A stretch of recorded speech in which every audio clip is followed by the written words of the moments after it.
evening and welcome to the Nighttime Heat rated on Prime FM 105.5. This is the weekend edition of the program. And of course, this edition, as usual, we are also streaming live on Prime FM Morovia 105.5 and also streaming live on our Facebook page and our YouTube channel. Just tap Nighttime Heat out on your Facebook. And of course, you're going to watch the show online. And of course, also tap Nighttime Heat on your YouTube channel. And you subscribe and hit the notification bell so that you can watch the show online as well. Well, tonight the promises to be very, very interesting. Yeah, I know my panelists are all coming in, very, very spirited tonight, passionate to discuss the issues tonight. They are always they are always conversant. They know the issue. They are aware of the issues, and so they're going to you're going to enjoy the show tonight. All you do just share the show so that your friends, your relatives, your loved ones, your partners can also follow what's happening tonight on the Nighttime Heat. Share the live video so that your friends can also follow. Well, tonight, the Supreme Court handed down its ruling today and slammed behind bars the self-styled Prophet Key for 6 years. We're going to discuss that, 6 months rather, let me get it right, for 6 months. We're going to discuss that, and of course, we're going to discuss accompanying with videos so that you can see it. In fact, when Prophet Key was in the courtroom, flanked by his darling wife, we're going to show that as well. When he was handcuffed before taken to the central prison, we're going to show that. And of course, when the vehicles were taking him on speed to central prison, we're going to also show that. And quite interesting, can you imagine? Residents around the central prison, they were jubilating and singing and shouting and chanting anti self-styled Prophet Key slogan. We're going to talk about that as well.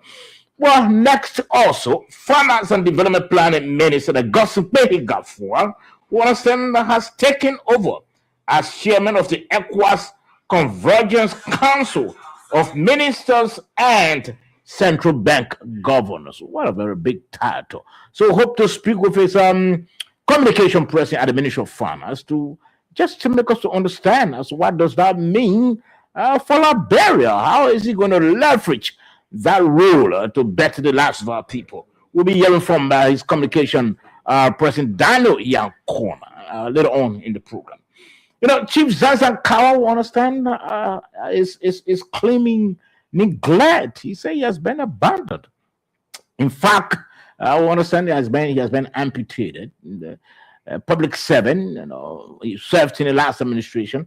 We're going to talk about that. We're going to talk about that. We understand that there's this rally, in fact, that's been launched so as to generate some resources and go to its needs. And of course, finally, if time permits tonight, the House of Representatives to investigate the MRU Center for Regional Peace. That place that was built in Foya, that place that sparked all the conflicting accounts. One person will say days, another person say days, another person say that. The House of Representatives say, well, they're about to investigate. We're also going to talk about that one that's quite necessary now, or it's just another showmanship. We're going to talk about that tonight. Well, that's the shape of the program. Just to share the live video, share it so that your friends, your relatives, your loved ones, your partners can also follow what's happening tonight on this weekend edition of the Nighttime Heat. Let me welcome my panelists, and then after which I'll open the lines for you up to 820 so that you can just say something that it's on your mind so that we hear from you before we can get into our discussion. David Benedictus Rasmus Namwe Tabo, welcome to the program. Thank you, Saba Josh, and good evening to everyone listening to us. Good evening also to Moses and Prince Tripla in the diaspora. I don't know what's the time in the respective states in the U.S., but good evening or good afternoon if you're following us. Okay, let me welcome Edwin. Edwin was not in yesterday. You know, Edwin should be graduating. He's supposed to be, and of course, we're going to attend that ceremony. And so he's been trying to get himself ready for that big ceremony when he'll be walking out of the year of his law degree. And welcome to the program. Thank you, Slava, and good evening to everyone. Yes, I missed out last night because we were stuck on the campus up until 1 a.m. Wow. Trying to make sure that most of our colleagues who had little difficulties or so they can, be able to make it through. Thankfully, all of our students were cleared today by Faculty Senate. Okay. So therefore, we are hoping that the commencement will be at the 27th of this month. Okay. Yeah, at the Fendel campus. Okay. So we'll be glad. Congratulations in advance. Thank you, Mr. Josh. Okay. Let me welcome my namesake, Josh Kennedy. Josh, welcome. Thank you, Saba. Greeting to Prince and Mr. Sandy, oversee to Mr. David Tagben, who always forgetting about us, and greet people oversee. Hey, man, he's expecting something from the U.S. man. Sir Family, you are welcome. We are with you. Now, with that Prince Tripla said Well, you pass with a Prince can say something, man. I appreciate you. Prince can draft something. The man is not a pool. I appreciate you, Okay. Us, Okay, George. Let's try to welcome Prince Tripla. Prince, welcome to the program. Okay, I'm sure he's off. Well, let's try to open the lines briefly. But again, I know, I know you have bones to pick with him. Let's open the lines. But before then, again, share the show so that your friends, your relatives, your loved ones can follow. If you want to watch the show online, just tap Nighttime Heat on your Facebook page. And of course, you followed and watch the show. Also, if you want to watch it on your YouTube, just tap the Nighttime Heat. And of course, you're going to subscribe and hit the notification bell so that anytime the show comes on, you receive notification. We are also streaming live on Prime FM Monrovia 105.5. Let me open the lines for you quickly. Maybe something is on your mind. It may be about your community. You got just 8 minutes to put your calls, or it may be about what happened today at the Supreme Court, or it may be about what about the road projects that in the offing, or maybe water issues, maybe facing water issues, or some other basic social services that the government has promised, and till now you still having some challenge with them. 0778-460-793. Again, 0778-460-793. Or better still, 0886-050507. Again, 0886-050507. Or the alternative line, 0776-540-987. Again, 0776-540-987. That's the alternative line. You can call that line, and of course, we're going to put you on. And so explain to us basically what is on your mind, what is troubling you, what is of concern to you, what is of significance to you that you want to talk about. So the phone lines are open. You have 7 minutes. And of course, at 8:20, I'm going to hear from my panelists who are very spirited tonight to go into the discussions.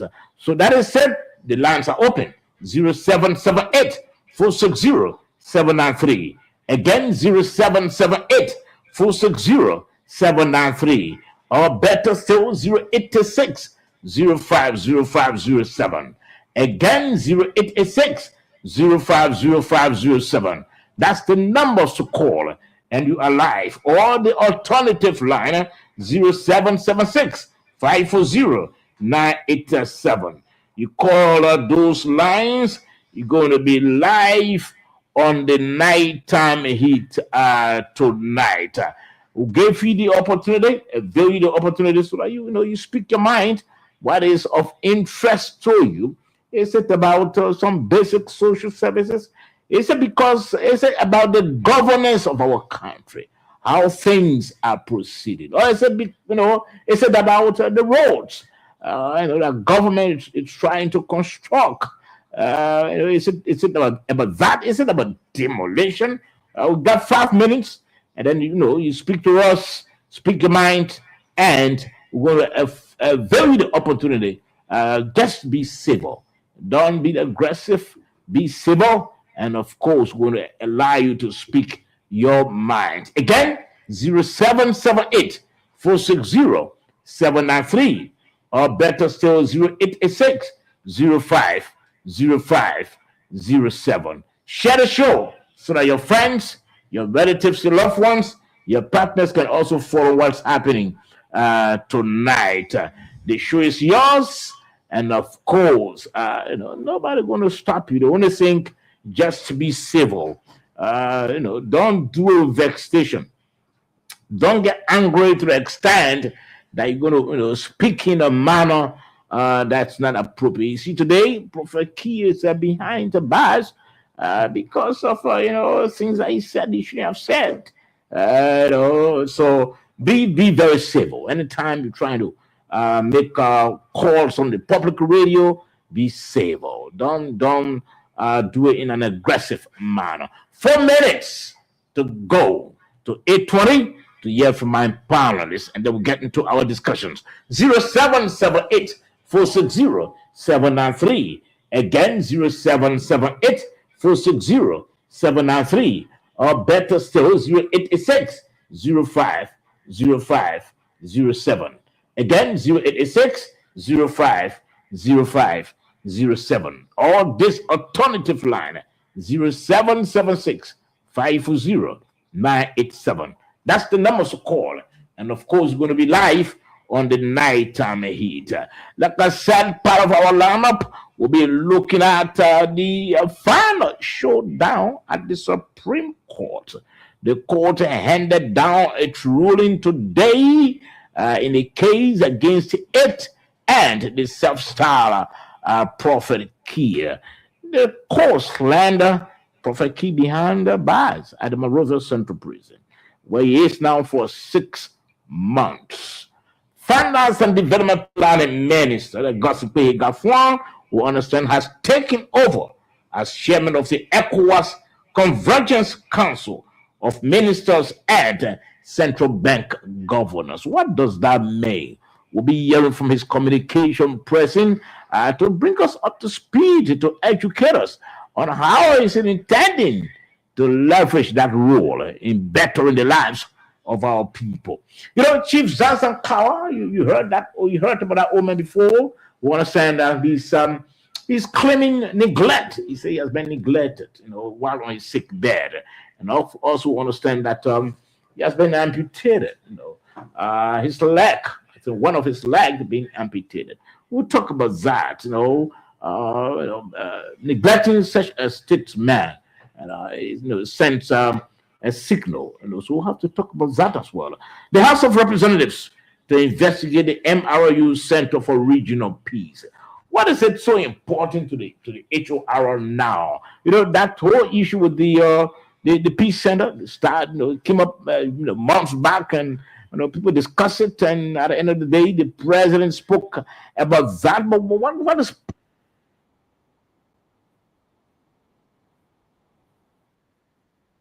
the members of the House of Representatives, they want to go into investigation regarding the peace, the building, the FOIA controversial Peace Center. So, gentlemen, let me try to hear from you all. Basically, let me begin with you, David Benedictus Namwitawe. I'm hoping that the man Prince Krepla should be the one by now. Likewise, Moses Sandy. But let me hear from you, Tabwa.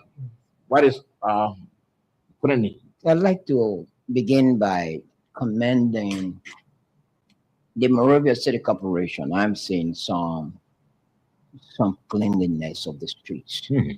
Our streets are, many of our streets are now sparkling because of the recent efforts by the Moravia City Corporation in making sure our streets are clean. And it's good to give the man the flower when she is still alive. Yeah. But what remains a challenge? Not necessarily the Moravia City Corporation alone, but even the executive. It's about actually the city corporation, I think, under the executive. So the Pine Grove Cemetery, both the Galley and Center Street side, that Pine Grove Cemetery has turned into a gigantic dump site. And it's also a breeding ground for criminals who always use that as place to live or do their drugs. I'm wondering whether the Moravia City Corporation or the Liberian government, whether it has any plan, whether the government has any plan in terms of transforming that, whether the cemeteries turn into a different thing, maybe the park or something else, housing units, but it doesn't look good. No matter how beautiful the city is, we can have a gigantic dump site sitting in the center of the city. That's what on my mind, and I hope that the FCC or the government has some plan in terms of working on that. Okay. Let's hear from you, Edwin. Okay, as we listen to the landmark hearing today with Prophet Key, something came to my mind today. Article 10 of the 1986 Constitution clearly states that the Constitution of Liberia should be taught in all schools and in all parts of Liberia. And I think this has been neglected over time, because if the Constitution was being taught, people will understand what their rights are, people will understand the limits to their rights, and so forth. So I'm calling on the central government, the Ministry of Education, to reintroduce civics into the schools, because I don't know what was the main reasons why they removed civics from our curriculum. Civics was basically taught so people can know their basic rights, they know the workings of their government. And because of that, we've seen how our society is now turning into. Everybody wants to do the wrong thing and then run, they say, oh, they're protected under the law. Everybody trying to infringe on everybody's right. These things have to, be curtailed. In fact, I even read a statement the other day from the Liberian National Police suspending a police officer for 6 months when the Supreme Court has passed on ruling that you cannot suspend people for more than 90 days. Once you do that, it actually suffice to wrongful dismissal, which is wrong under the law. But people do not know these things. And then if a poor man doesn't have a lawyer to go and challenge those things in court, he just sit home for 6 months. If you suspend someone from their work for 6 months, it's almost like they actually not working for the entire year, because by the dictates of the civil service, once you work for 15 days, you get paid. So if you're out of the job for 6 months, it's almost like a year. So I think the Ministry of Education have to now start thinking about reintroducing civics into our country so that people can know their rights and also know what their constitutions and their laws are. Okay. I think that's very salient. Let's hear from you, Ed, not to Ed, but George. Thank you. I want to agree with the two previous speakers. They struck points that actually are very important for the growth and development and growth of our country. The Central Monrovia cannot be as it is right now on Galley and Center Street. And the issue of civics, I've always spoken about this. I think it's good. One thing that I've observed over time, I'm always saying that I think it's a weakness on the part of the police, is the return of the motorcycle and tricycle, the bicycles and tricycles in areas once considered prohibited. They are now on the Tottenham Boulevard. They are in the heart of the city. They are on Crown Hill. They are moving in the Gilbert Tucker Bridge. And guess what? Sometimes police officers get into tricycles. They cross and they just get down, thereby allowing others to go. So if you make the policy and start violating the policy, it means that you're giving way a floodgate for other people to do it. This Johnson Street area, when you're coming from Prime Hill coming down, that place is very risky. When then Mickey Gray was head of traffic, they don't used to allow vehicles to stop down there because mostly it will cause traffic, because as you're coming down the hill, people cutting that will get in front of you. Sometimes it will cause accident. Surely. Right now, the whole place is all of control. I see loopholes in the enforcement of the city ordinances, in the enforcement of the policies, because I observe that the police trying to dedicate some of this authority to Monrovia City Police, most of whom are not trained enough on traffic management, traffic issues.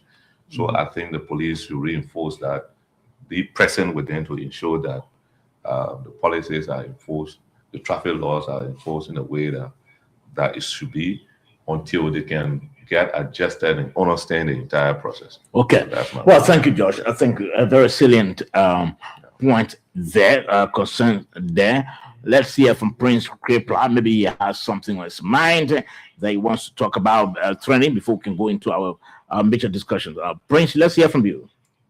Welcome.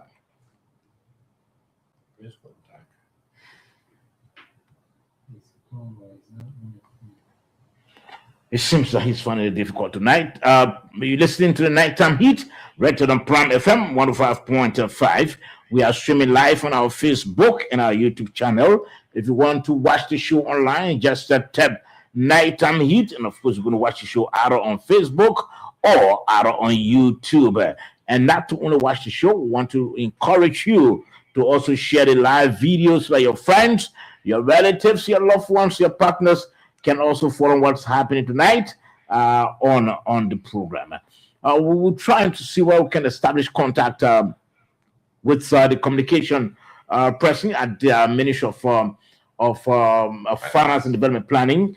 Before we can go into this issue that has to do with Profit Key, because we have a couple of videos, we don't want to just start with the Profit Key issue, because we got a couple of videos that we have to play. And then at the end of the day, we don't have the time to talk about the new rules of the Minister of Finance. So we're still trying to connect with the communication person at the Ministry of Finance. As soon as that happens, the Minister of Finance and Development Planning, the Gossipé Gafwan, today takes over as chairman of the ECOWAS Convergence Council of Ministers and the Central Bank Governors. What does that mean? How does it intend leveraging that role to better the lives of our people? We hope to hear from the communication person as soon as we connect with him. We're going to hear from him quickly to just bring us up to speed or educate us on what does that role mean for our country. And then tonight we'll also look at the issue of Zenza Kawa. He's been a traditional chief, and we understand that he's now claiming neglect. He has been neglected. So hoping that we can talk about that as well. Tonight, the House of Representatives, the investigated MRU Center for Regional Peace. Why is that investigation now? Why is it now? Because the whole issue about the FOIA project is something that has been spoken about a month back. So why is it that the House now is taking interest in wanting to investigate? And what is it that the House wants to know? But we're still trying to see what we can connect with the spokesperson or the communication person at the Ministry of Finance and Development Planning. Quickly, if we can't, we want to start our discussion again. Share the live video. We want to share the live video tonight. That's the weekend edition of the Nighttime Heat. And of course, this program brings on board all sides. We don't just do promotional beating the drum of the government or beating on the government. No, we got all sides, and everyone, will have to say what they have to say. This is a country that should encourage and diverse views. And you can have one group of people, just uh, you know just concentrating on one side. No, we should have everybody to speak. That's the best way our country can improve. But we're still not getting the communication guy, although we spoke with him earlier. He's not coming on. We're hoping that we can talk to him, but he's not coming on. So let's try first to play the first video about Prophet Key when he was in the courtroom. Let's play that quickly. But in the meantime, let's try to welcome Moses Sandy. Moses, welcome to the program. Thank you. Nice. Good to be here. Thanks to every one of you today. Another interesting day. I'm in the upbeat mood. We got justice. Thank you. Okay. We'll talk about that. Is Mr. Kripla on now? Okay, Mr. Kripla, welcome to the program once again. Thank you, Saba. On mute. I like to extend my appreciation to God for you recognizing me now. Maybe after Sandy comes in, then Sandy brought the grace with him so that you can recognize. You did earlier, because I went on, but you went off. I understand you went off. I mean, you can't fight on that. No, We're talking about fight. the fundamental rights of our people. How can we be defending people's right and our own right is being disrespected, and we're not talking You anything went off, about friends. You went off. Okay, we sincerely apologize. Apologies, man. Thank you, Saba. That's what I like you for. You're a good guy. You're a good gentleman. Okay, so gentlemen, let's play the first video quickly. When the Prophet Key was in the courtroom, flanked by his wife. Engaging in justice, legal languages, profanity, and outright abuse against prominent Liberians, especially women, and now the mother of the sitting Chief Justice. His action run contrary to the spirit, letters, and intent of the Constitution. Hence, his actions constitute contempt of the Honorable Supreme Court and punishable as such.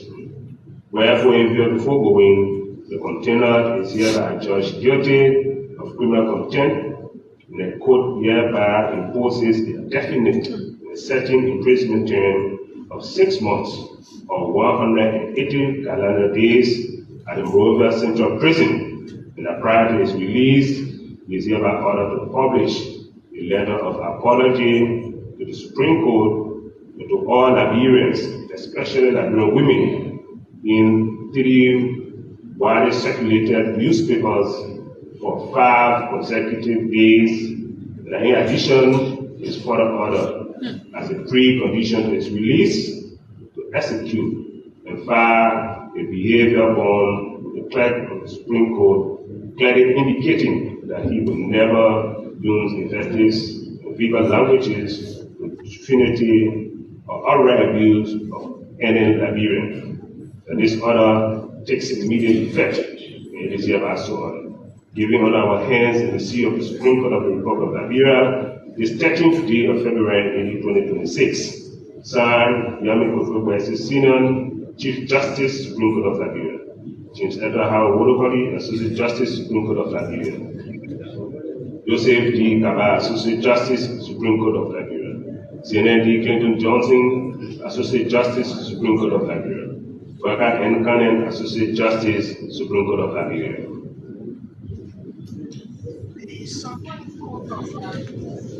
Okay, so let's pause the video, and first let's hear from our colleague Edwin Fambola. Edwin, not many people not all of our people, you know, may understand exactly what transpired in the courtroom with the charges and penalties. Do you know? Can you first educate us? Yes, so basically, when this issue started, the Supreme Court, in its authority, sent a communication to quote unquote the self-styled Prophet Key to appear before the full bench to give cause as to why he shouldn't be charged for contempt for act attributed to bringing the Supreme Court to public disrepute, which of course is clearly stated within our constitution that the Supreme Court has the authority to do so. When he got the document, he decided to publicize it. He went on his podcast, throwing again jabs at the justices of the Supreme Court, and then obviously he appeared the first time, and as our constitution predicts, he has to be represented by a counsel. That's the process. That's the due process document within our constitution. He has to be represented by a lawyer of his choice. When he went to the court, he said that he doesn't have a lawyer. So now the state was on a duty to provide him a lawyer in order to protect his due process right under our constitution. That happened. The first argument was done. The matter was postponed to Tuesday. Again, he appeared with his public defender, which is the lawyer given to him by the state. And then the hearing was slated for today. And good enough, the Supreme Court was closing today and then open for its March term. So based on that, all of the cases that were on the docket for this term, for the October term, was concluded today, and that summarized with the contempt case between Prophet Key and the judiciary. And in that, Justice James Etterhow Wolokoli read the opinion of the court, which of course, Prophet Key was charged for criminal contempt, and as the weight of the penalty goes, because like I said the other night, you have two kinds of contempt. You have civil contempt and you have criminal contempt. But civil contempt would have carried a lesser punishment, unlike the criminal contempt portion, because if you say it was just a civil contempt, they could have given him 1 month in jail or fined him or so forth. But criminal carry a heavy weight on our law. So in the wisdom of the Supreme Court, they thought to have given him the criminal contempt charges, and then he was sent to jail for 6 months, which is equivalent to 180 days, and also asked to publish an apology to the Supreme Court and also to all Liberians, including women, that he has insulted over time using his broadcasts.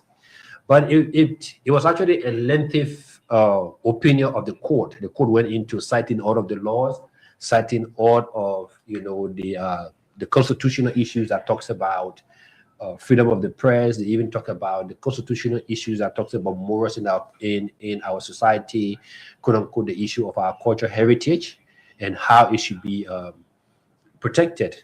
And the court basically said that over time they have realized that people are actually misusing the use of social media in terms of trying to use it to educate our people. People are going there to use profanity, which of course, it does not show a civilized society that the constitutions have actually intended to build. So therefore, the court had to take certain stand in order to be able to curtail these things. And within our law, we call it precedent. Okay. So that precedent has now been set. Okay, let me hold you there. Why did the court, I'm sure it's something that all of us want to know, change from civil to criminal? So it's basically the gravity of the matter, right? Because Prophet Key did not only attack the Chief Justice, he attacked the entire Supreme Court bench, all right? And like I said, it's within the purview of the court to look at the gravity of your crime and state that, look, and good enough, this whole issue of misbehaving also is within our is in our penal law, which is, basically on our criminal procedure too as well. So therefore, it was now with the reasoning of the court to decide whether they were treated as a criminal matter or as a civil matter. Okay, let me go to Dave. Dave, he's been sentenced, and in addition to that, he's also asked to do written apology in 3 widely circulated. Isn't that, you don't see it as a double punishment? I don't see it that way. Okay. He deserves every penalty brought against him.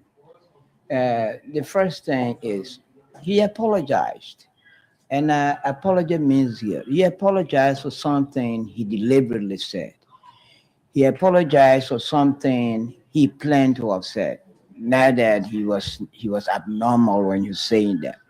You apologize. Even when they invited you, you demonstrated some level of arrogance.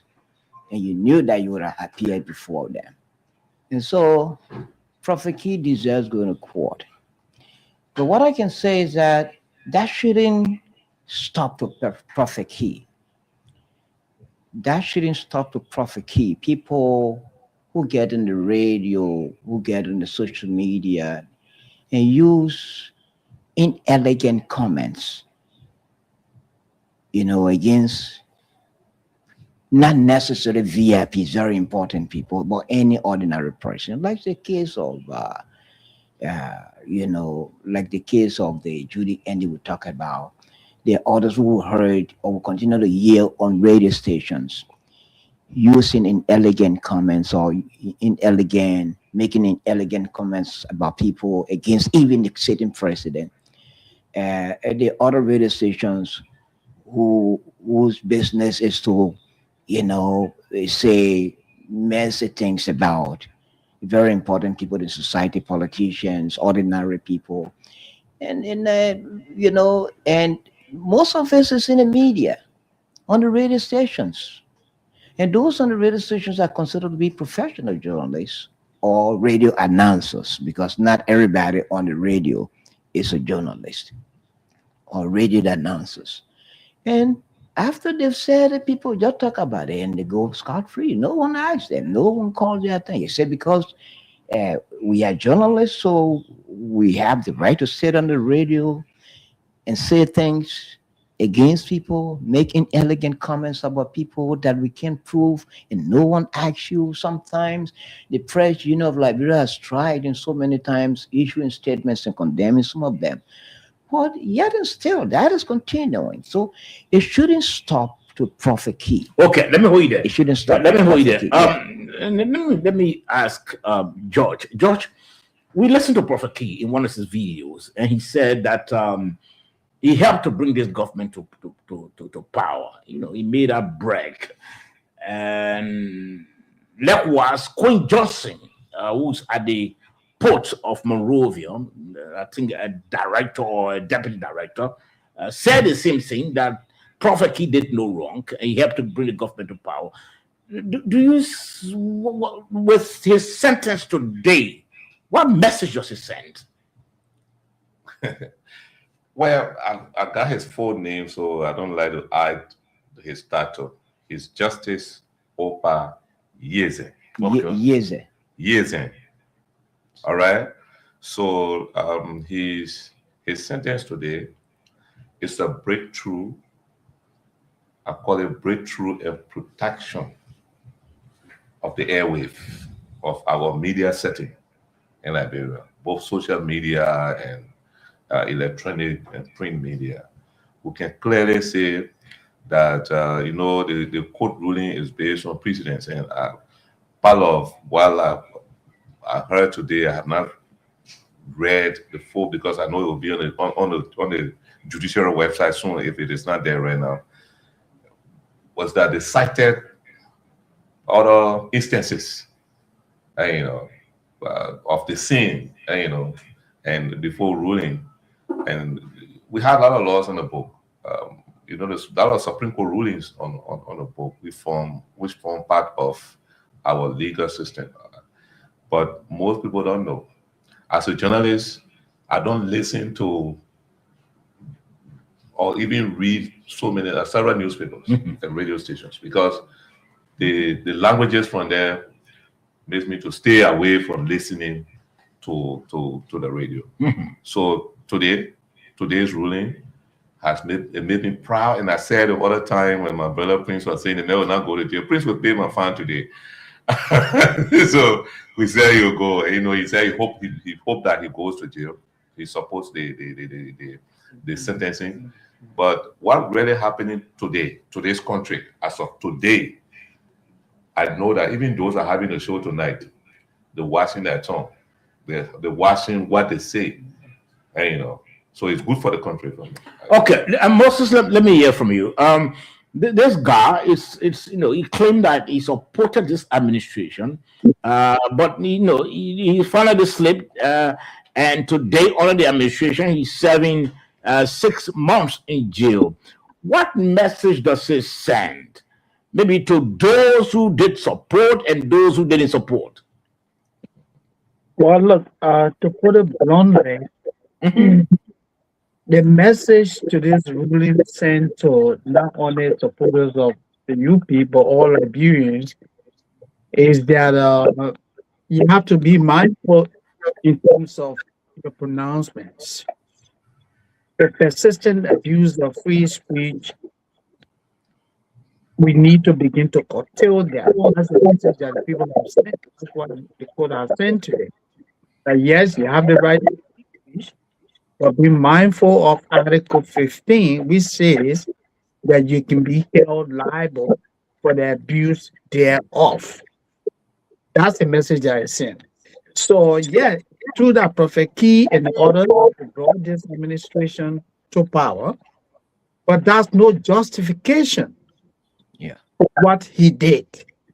Bringing the government to power doesn't mean that you can use that as an alibi to do something criminally wrong and you think people should applaud you. No. Everyone contributed and everyone should be held to the same standard. But this is the question I would like to put to my brother Evan. I want to tap into his legal expertise on that.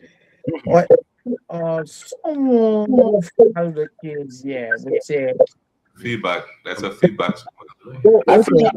I think you have to go off and come back on, Moses. You guys, a lot of feedback from my end? Yeah, from the end, yeah. Okay, let me go and come back. Okay.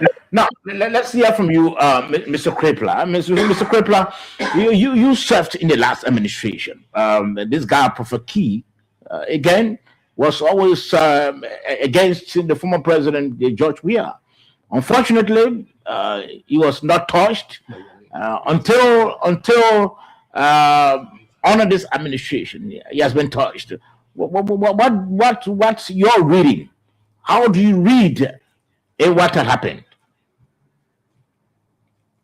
Sobo and the rest of the colleagues, there are three powerful messages, that I'm taking away from this whole Key scenario. One of them is the fact that the decision and the action of the government exposes the double standard of the Unity Party. The second point is that it sent a powerful message to the entire country that we have the ability to curb hate speeches, irrespective of where it comes from. And I will expand on the three of them. And the third one is that had it been Unity Party that was in opposition today, Mr. Key would have gone scot-free because they would have barricaded the entire court with unnecessary public gathering that would have pressured the court to take a decision that is not in the interest of the country. Today, former president, we are in the CDC now in power. They are in opposition. They could have said, okay, for political reasons, let's accommodate Mr. Key and make sure that we pull thousands of people over there to intimidate the court. They did not do that. The reason is because the CDC present a moral standing in our body politics versus the Unity Party, picturing herself as that institution that breed immorality. What am I saying in terms of the expansion on this argument? Yesterday, everything that Mr. Key did, for which he's been sentenced to 6 months in prison, were all good in the eyes of the Unity Party. But all of those in the Unity Party, they are the one running the country. Because the argument yesterday of Mr. Key was against the former president and people who, Liberians, because of their desperate quest for power, they did not see the morality part of Mr. Key's argument against the former president and other women in our country. They supported him, they shielded him, and today they are in power. They cannot stand the same amount of hate speeches that he meted against former President Weah and millions of Liberian women. So it exposes a double standard of the Unity Party, but it's not Unity Party double standard is not particular to only the Key scenario. Remember now, we have certain representatives who insulted the former president. President Boyka was calling him his son. President Boyka accommodated every step and every move that was taken by him. Today, the Ministry of Information is in the business of insulting former public officials. That is the mouthpiece of the government, the spokespeople of the government. They are there insulting public officials who are not members of the Unity Party, who are not currently working in the government. But the executive branch of the government said that Mr. President Boyka said there as heir of the land, he does absolutely nothing about that. But today, because Key now is insulting or have insulted a fellow Unity partisan, an appointee of President Boyka, so now action is being taken. For me, I applaud that. I applaud the action that has been taken. It sent a powerful message, but it also exposes the double standard of the Unity Party, and Liberians need to look at it very seriously and consider the position to place the Unity Party in our body politics. Let's hold you there. Do you agree with him? I see one of the worst double standards in Liberian politics from Prince. Seriously, I can tell you, in terms of human rights, in terms of economic management, one of the worst government in Liberia's history is the CDC government he's talking about. Prince, the CDC government, Prophet Key was in Azar in Morocco. They mounted pressure on him until he was deported from that country. He wasn't in Liberia when he was criticizing former president. Nobody mounted pressure on him. That was in the country. 1 minute, Prince. 1 minute. Don't raise a 1 minute. 1 minute. 1 minute. Let him land. When you were talking, go ahead. Go ahead. We're sitting here listening. Yeah, but I second comeback, so I will come back. Yesterday you said it was good. In fact, this government was not going to sentence, and if all the sentence years in, we're going to be surprised to you that this man has done the worst thing to this country.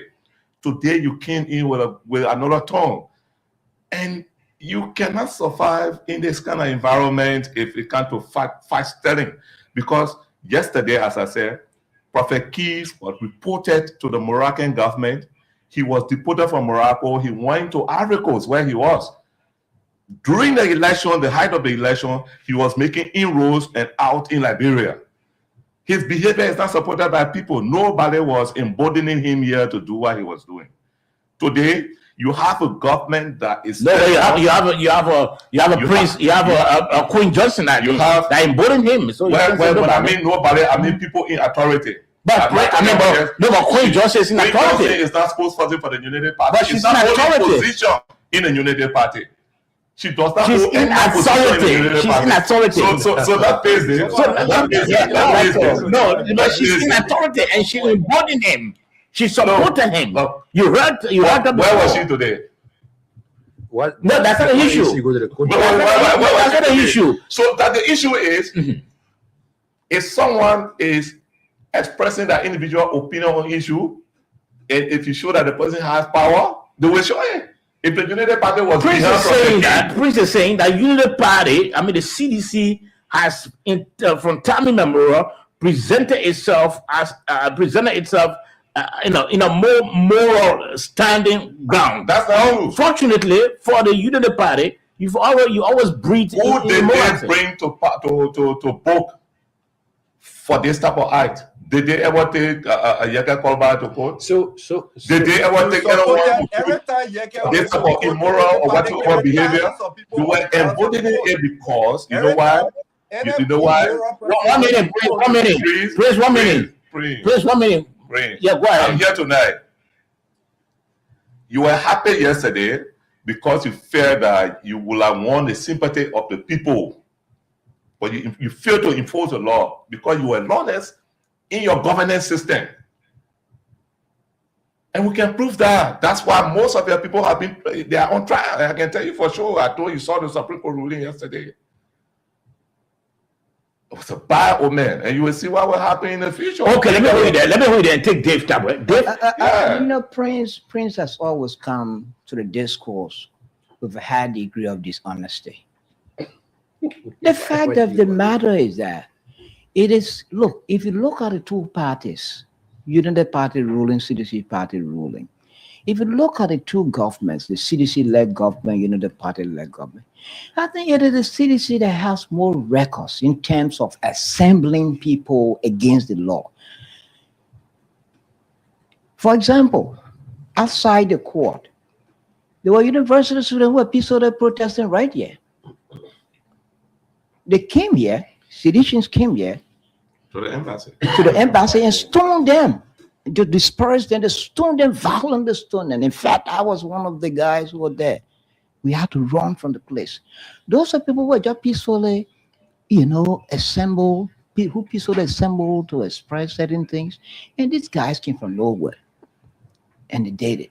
The last time they were issued about Fanade Kofa going to court, we heard a lot of comments, we heard a lot of groups, we saw a lot of groups who came from the former ruling party and assembled on the grounds of the, I think how they call it, Capitol. the Capitol building against the I decision want that you to another one- address what he said. He said this part of the decision exposes the double standard of the ruling Unity Party.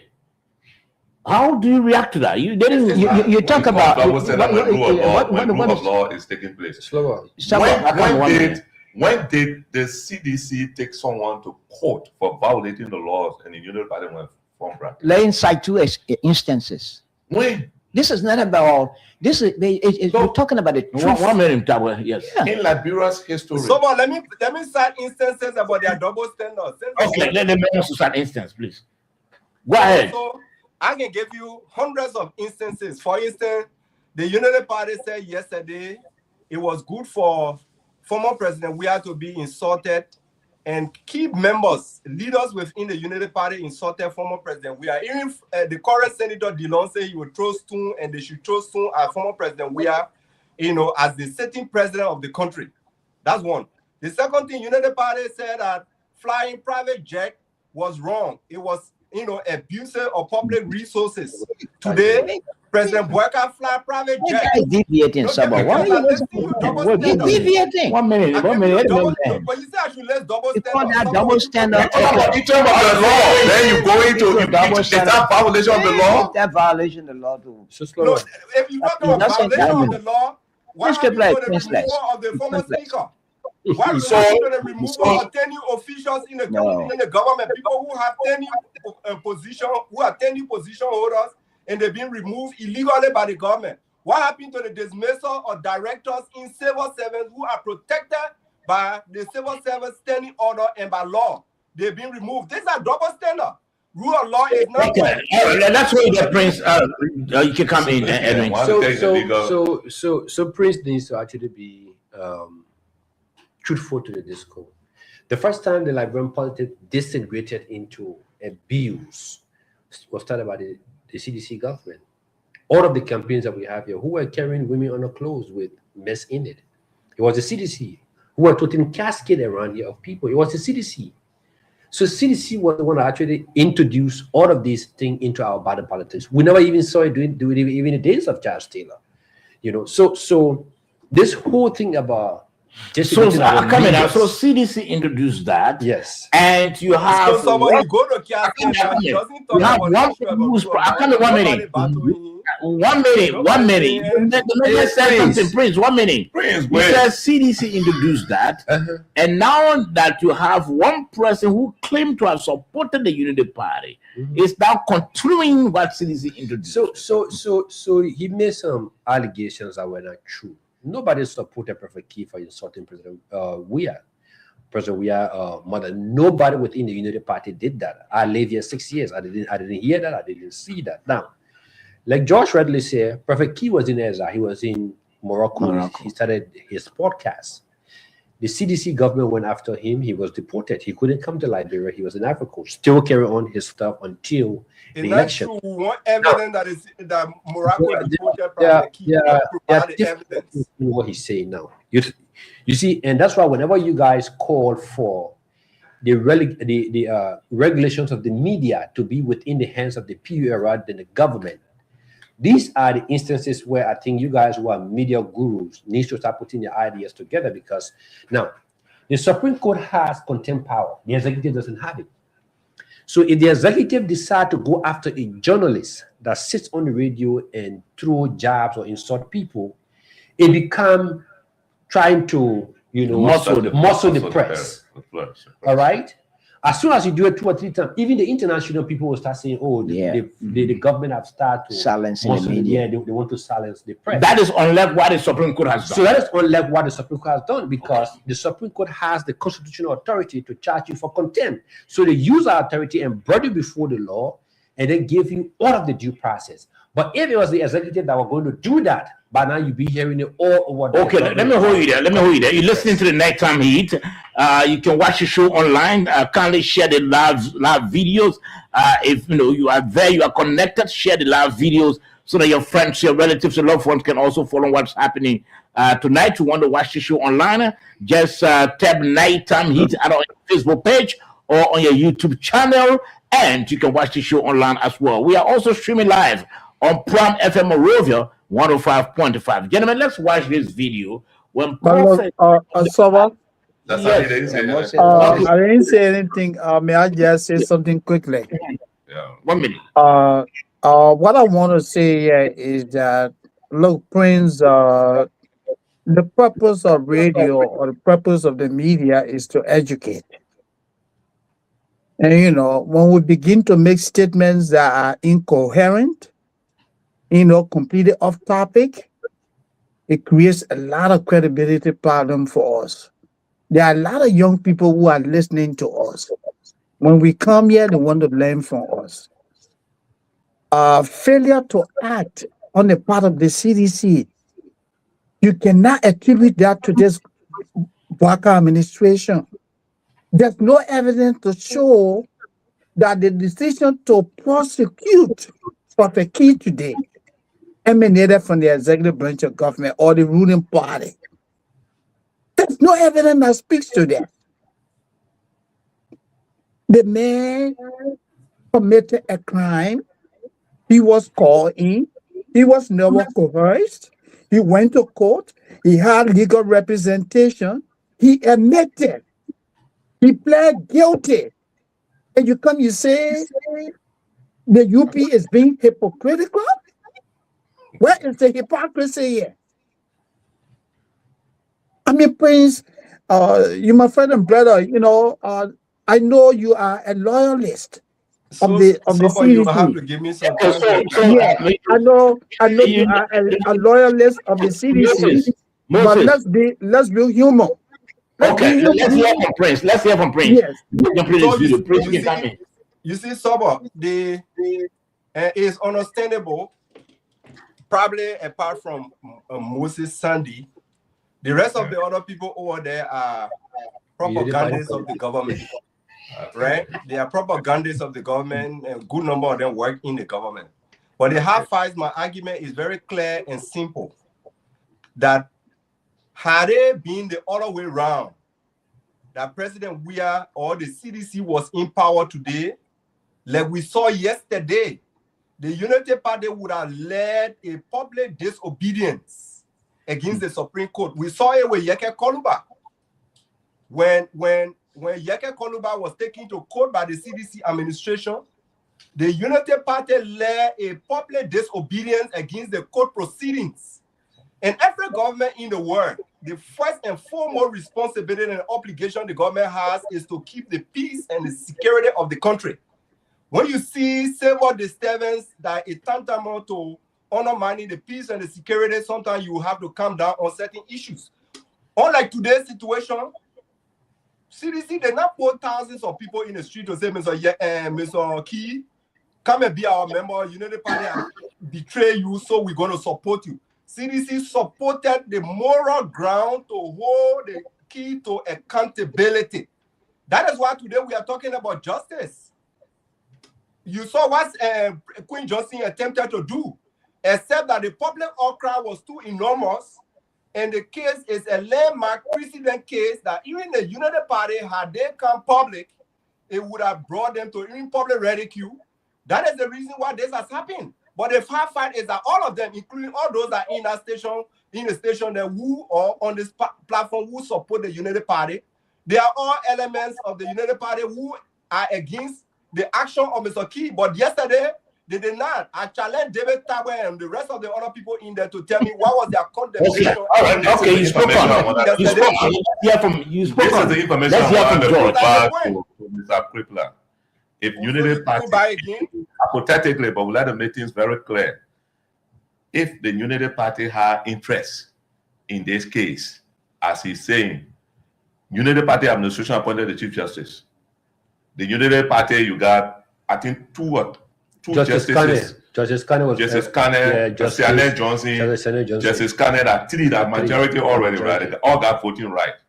Douglas just voted, actually just go and clear Prophet Key and go and say so. So the CDC problem, as he's continued to demonstrate on this show, and I always say that when I have you 2029, because you will face, when they say uphill tax battle to convince the Liberian people, you will not be able. Okay, gentlemen, let's play the tape. I believe it is something that Let's understanding yourself. 1 minute. Thank you. I'm not understanding We got a myself. video. They could have done nothing. They We could got have a Question Copan. So the women here at the central area, they are now saying that they want to see for the king no more. So wherever you are watching, anyway. So, gentlemen, you see a group of citizens chanting "No more man cause." So I said that our people were fed up with the self-styled Prophet Key, but they only wanted some measure to be placed, to be applied against him. Is that what you see today, Dave? Let's hear from you. Well, these women were nowhere yesterday when we're talking about the issue of Judy Andy. We didn't hear such loud voices saying no more man cause. So what are you trying to say? Is it belated? No, what I'm saying is belated. So they didn't have the right to come up? I'm not saying they don't have the right to come up, but to me it's belated. They're supposed to have come up the same way. But at the time, Prophet Key has not been arrested. Oh, you want to be arrested? No, but Daba, they've just come up to say no more man cause. It just shows to you that apparently they fed up with the man Prophet Key, but there was no way that they could go after him. It is obvious. It is obvious that their song, they're singing "No More Man Cause." Everybody will applaud them for that song. This guy has to go rest for 6 months, so the woman can rest, and the Chief Justice and others can rest. But admitting that it should go beyond Prophet Key. It should go beyond Prophet Key. It shouldn't stop to Prophet Key. Like the guys Kennedy said initially, it's a breakthrough. Now it has become a precedent. If the government does it to another person, whether inside or outside of the ruling government, no one will say it's wish hunt. So it's good. It's on a good. The governor started on a good footing. Okay, let me go. Grabbing his own Prophet Key. Okay. And sending him to jail for 6 months for insulting members of the chief of the Supreme Court. You saw the group of citizens there. So let me disagree with my brother David Tagwe. In the first place, why are you disagreeing? No. You spoke on. You spoke on. Let's try to disagree with you. What a lawyer disagree with me. The man go there. So he said that he didn't see that with the Judy Angie case happen. And like you rightly said, at that time, Prophet Key was not brought before the court. So getting up people to go to the court basically will mean that you're trying to twist the justice process, which of course is bad. And we saw that here with the late Angel Topa case, may peace be to her ashes, where women put a lot of sentiments in these matters. At the end of the day, there was pressure on the lower court judge to rule the way he ruled. And then when the case finally went to the Supreme Court, the court ruled the other way. So we need not to actually, create for this, encourage this kind of actions when a matter is before the court. Now, this matter has already been adjudicated by the Supreme Court. Prophet Key was being escorted to the Monrovia Central Prison. What that tells you is that our people have come to realize that we need some level of decency. And those were young women that you saw out there jumping up. They're fed up, where maybe they're sitting with their phones, they and their kids looking at it, and Prophet Key pop up. And then he started to reign inventive. I'm sure they used to be praying, God, how does the man live? Of course, and then this is not just mere cause. He's going into the privacy of women, which of course defy the dignity of those women in the public. So I think they were excited that, there's some lessons has now been taught. And when this guy comes out, if he continues to do, or anybody else who wants to do it, we'll have a second. But the caveat is, like I said to you, the caveat is, 1 minute. How do we control it outside of the court system that when it comes to the executive branch of government? Because that's how only Prophet Key. I've listened to some media person. They sit on the radio and throw inventive. They insult people. The answer is very simple. So how do the executive branch tries to manage that process without it being they trying to cram down on the press, they're arresting journalists, they're arresting podcasters? That is the big questions that we need to now start. Okay, Josh. Let's hear from you. The answer to that question is very simple. We keep saying it. The executive, the government need to give some regulatory powers to the press union. It's already against the code of ethics of journalism and the Constitution of Press Union of Liberia for journalists to do these things. So once the media is regulating itself with the backing of the government, we'll control the airwaves. Surely. But once you are in control as executive branch of government, it will be difficult for you to go after any journalist because you always start the Taylor Martin Declaration, the Kamal KK, this and that.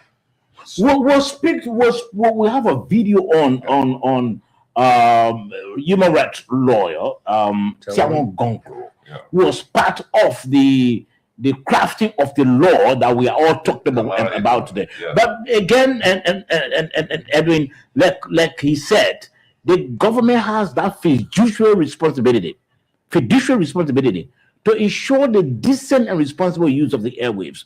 And that's the reason why he said it should start with the government, because the PL doesn't have the teeth to bite. But let me hold you there. Come to Moses quickly.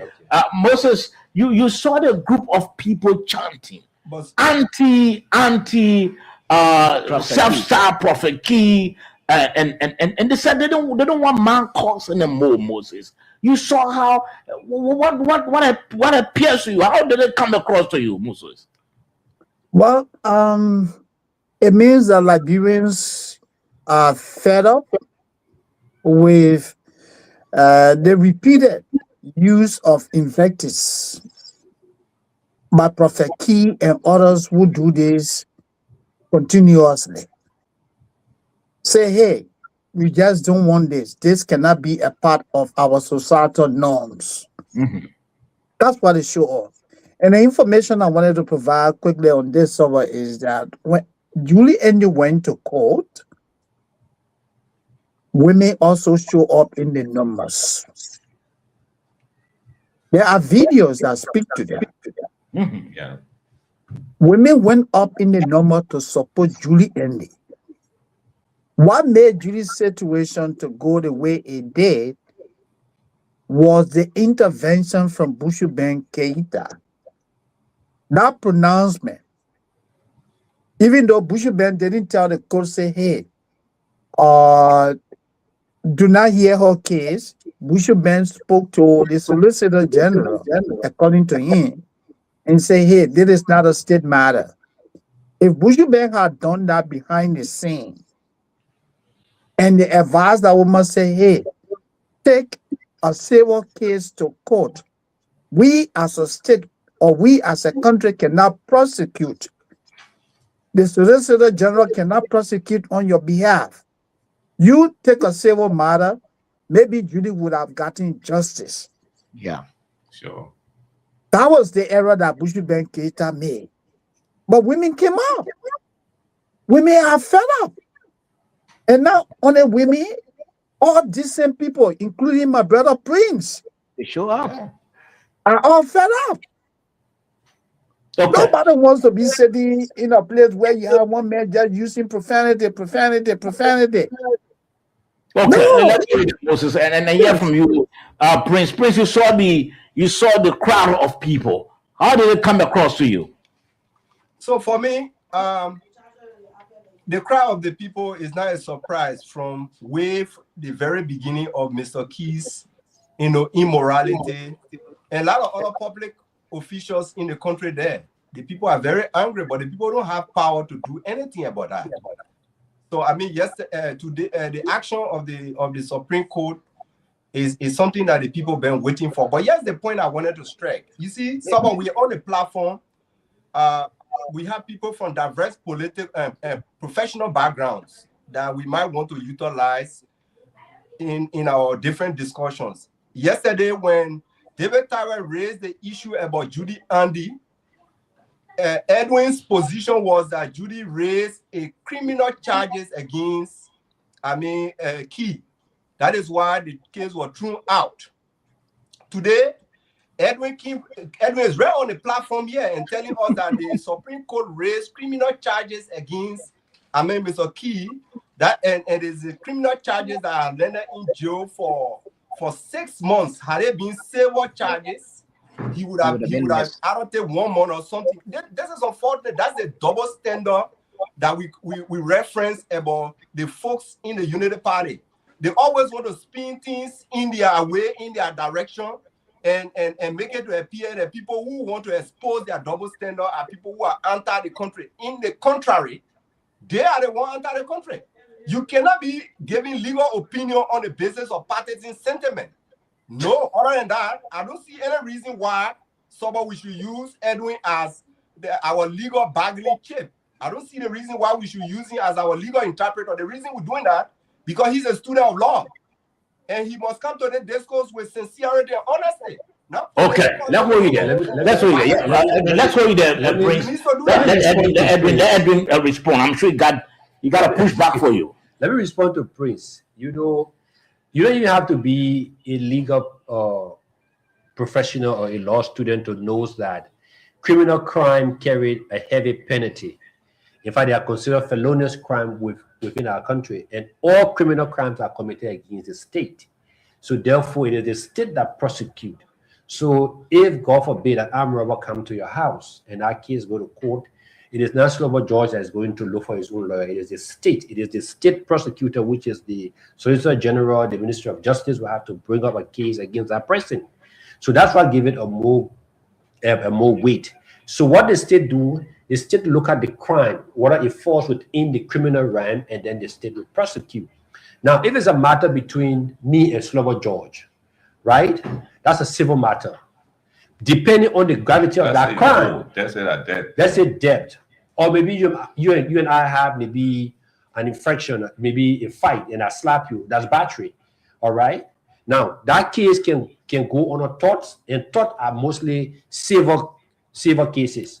Now, when it comes to criminal issues, and I said it clearly, I think Prince had the CDC cap on, so he didn't listen.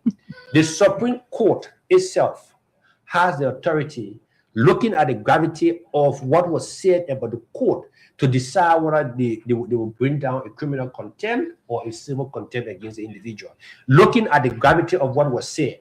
Now, if you read the opinion, or if you listen to the opinion today when Justice Woolcott said, she said the statement of this guy had the propensity to bring the court to public disrepute, which means that his actions could lead to people disrespecting the court to the level that people don't even want to do business with the court. That in itself could lead into a serious problem with the judicial system. So you can come here and start to say things that you don't understand because you want to wear a partisan cap. I don't say nothing different here. Right. Julie Angie had a right to go on a civil case against the court. Okay, let's hold it. Let's hold it and play this tape.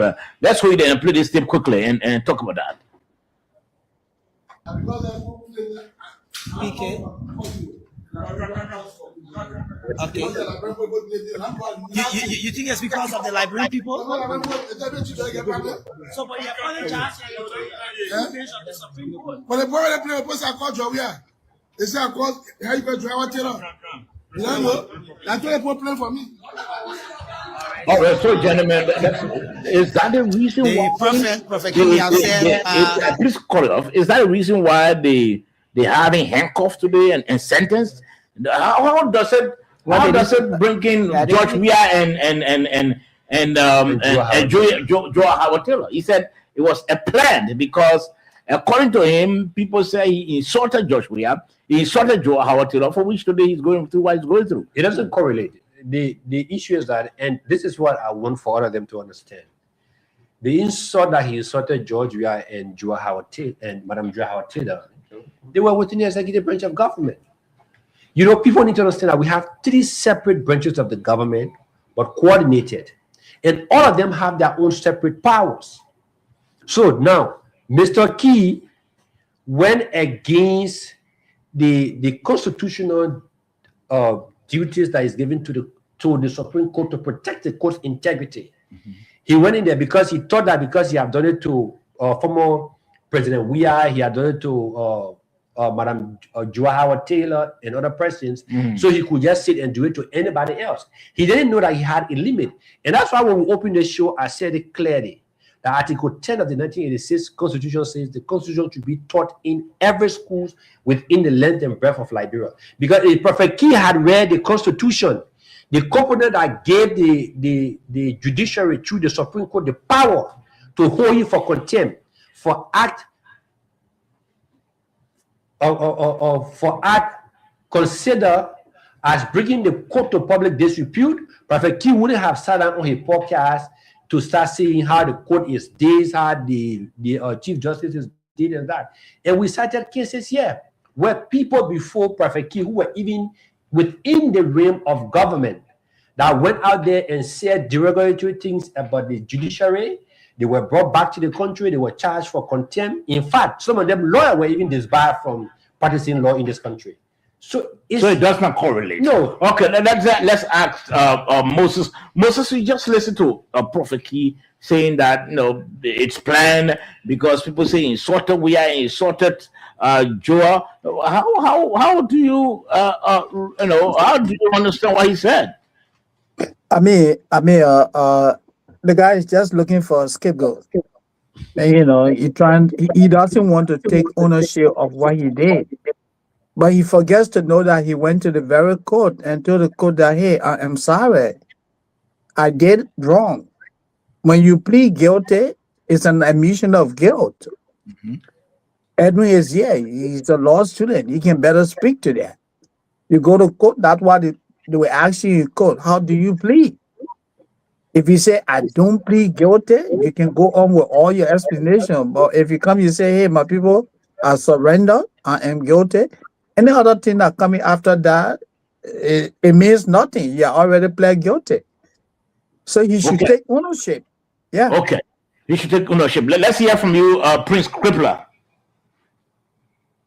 I think normally there's a saying in Liberia, a drying man will always want to hang on anything for survival.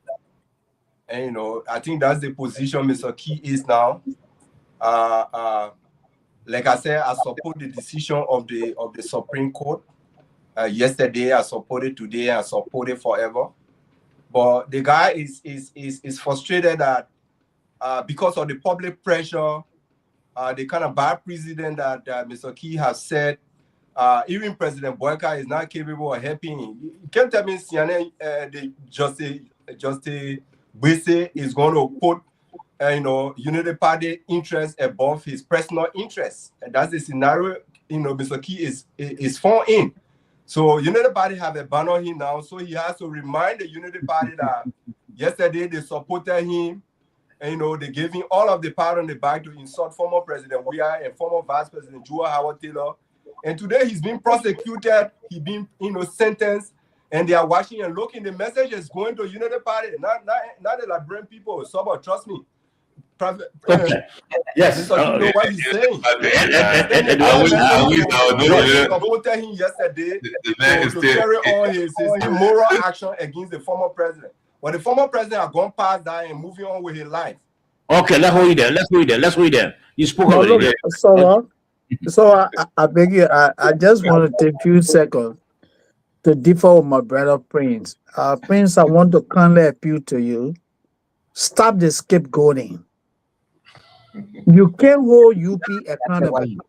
You do not have the evidence. And, stop the speculation. When you fail to act, that's what we call neglect. You guys have 6 years to hold people accountable in the country. But you're opted to look the other way. So for you to leave that and begin to scapegoat, I mean, let's focus on the discussion, my brother. With all due respect to you, I think you're off tangent. Okay, let's hold it there. George. Okay, the CDC is starting like one student political movement in this country. So long they get that mindset, even the truth is before them, they will say nothing. They're going for that particular thing, so long their mindset to what I say. Liberians are wiser. Change your tactics. Go inside, reform yourself, recalibrate, and get the kind of message of it better than what you're preaching. Scapegoating won't help. Forget about the Unity Party, whatever this and that, and preach your policies sometime when they ask you what you would have done, what's supposed to be done better if it were you compared to what you did when you were there. It will help you. Okay. Gentlemen, let's Yeah, that Prophet Key has proven to the Liberian people that he's an idiot. He is an idiot. The first thing is that you went to the court, you admitted, you apologize. Now you are behind bars or you're being sent behind bars. And you say the folks send you to court or send you to jail because yesterday you insulted Joe Howard Taylor and former President. It doesn't make sense somehow. Now, let me ask Moses. Moses, you are trained, you got a training in this whole thing about mental health. Now, listen to Prophet Key. Mental stability. He has forgotten about the reasons why he's being placed behind bars. Yeah. Now he's drawing in former President Weah, drawing in the former Vice President, that because people say he insulted them. So this whole entire thing is planned. Does it speak to his mental state? Let's hear from you, Moses. What I can say is this. I'm a licensed professional. I cannot diagnose somebody without saying that. However, what I can say is that some of the comments emanating from Prophet Key are symptomatic of mental health problems. First, the guy has been delusional, meaning that he's out of touch with reality. He went to court, he admitted that he committed a crime. And now today he's shifting blame on people. Oh, they say I insulted Joe Howard Taylor. I insulted George Weah. But that is not the CDC prosecuting you. It is the Supreme Court under a different administration. They invited you to go and prove why you should not be held in contempt. They gave you legal representation. And you went, you pled guilty. It means that you understood the gravity of the crime that you committed. You thought about it. So when we evaluate to determine whether somebody's decision was either informed or not, these are things that we look for. Does the person understand what he or she is doing? And if the answer is yes, you cannot claim what? Insanity. Okay. All right. So let's read it and play this tape quickly.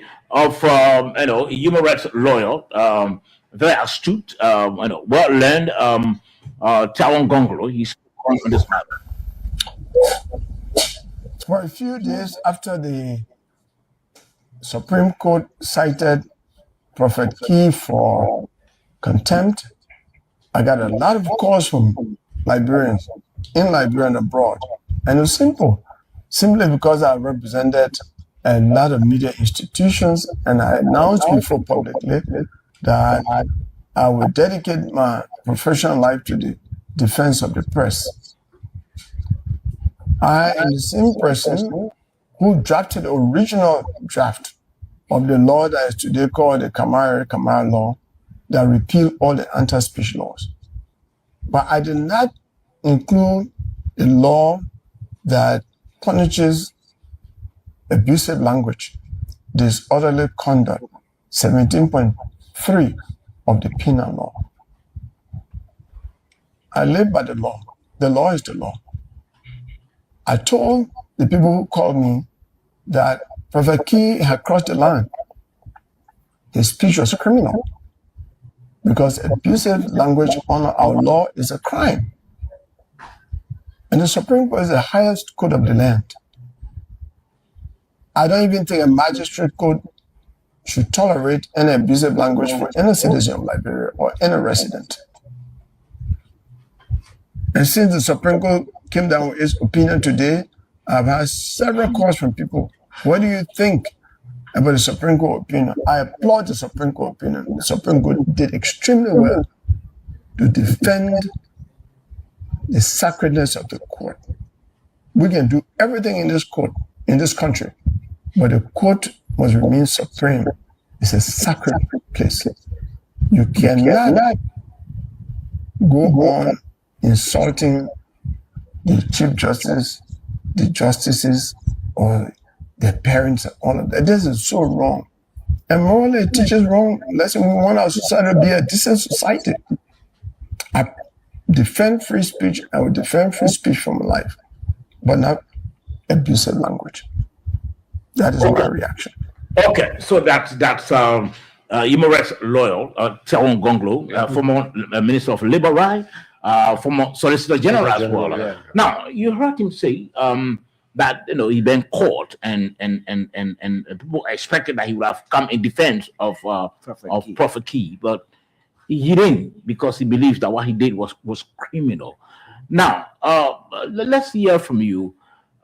Having listened to him, Prophet Key now is behind bars. Is it possible to reduce this sentence? Let's assume maybe group of elders went to see, or group of citizens or stakeholders, let me put it that way, want to see the court. Is it possible, or is he just going to remain in detention for that 6 months until after? What like I said is Prophet Key has two opportunities.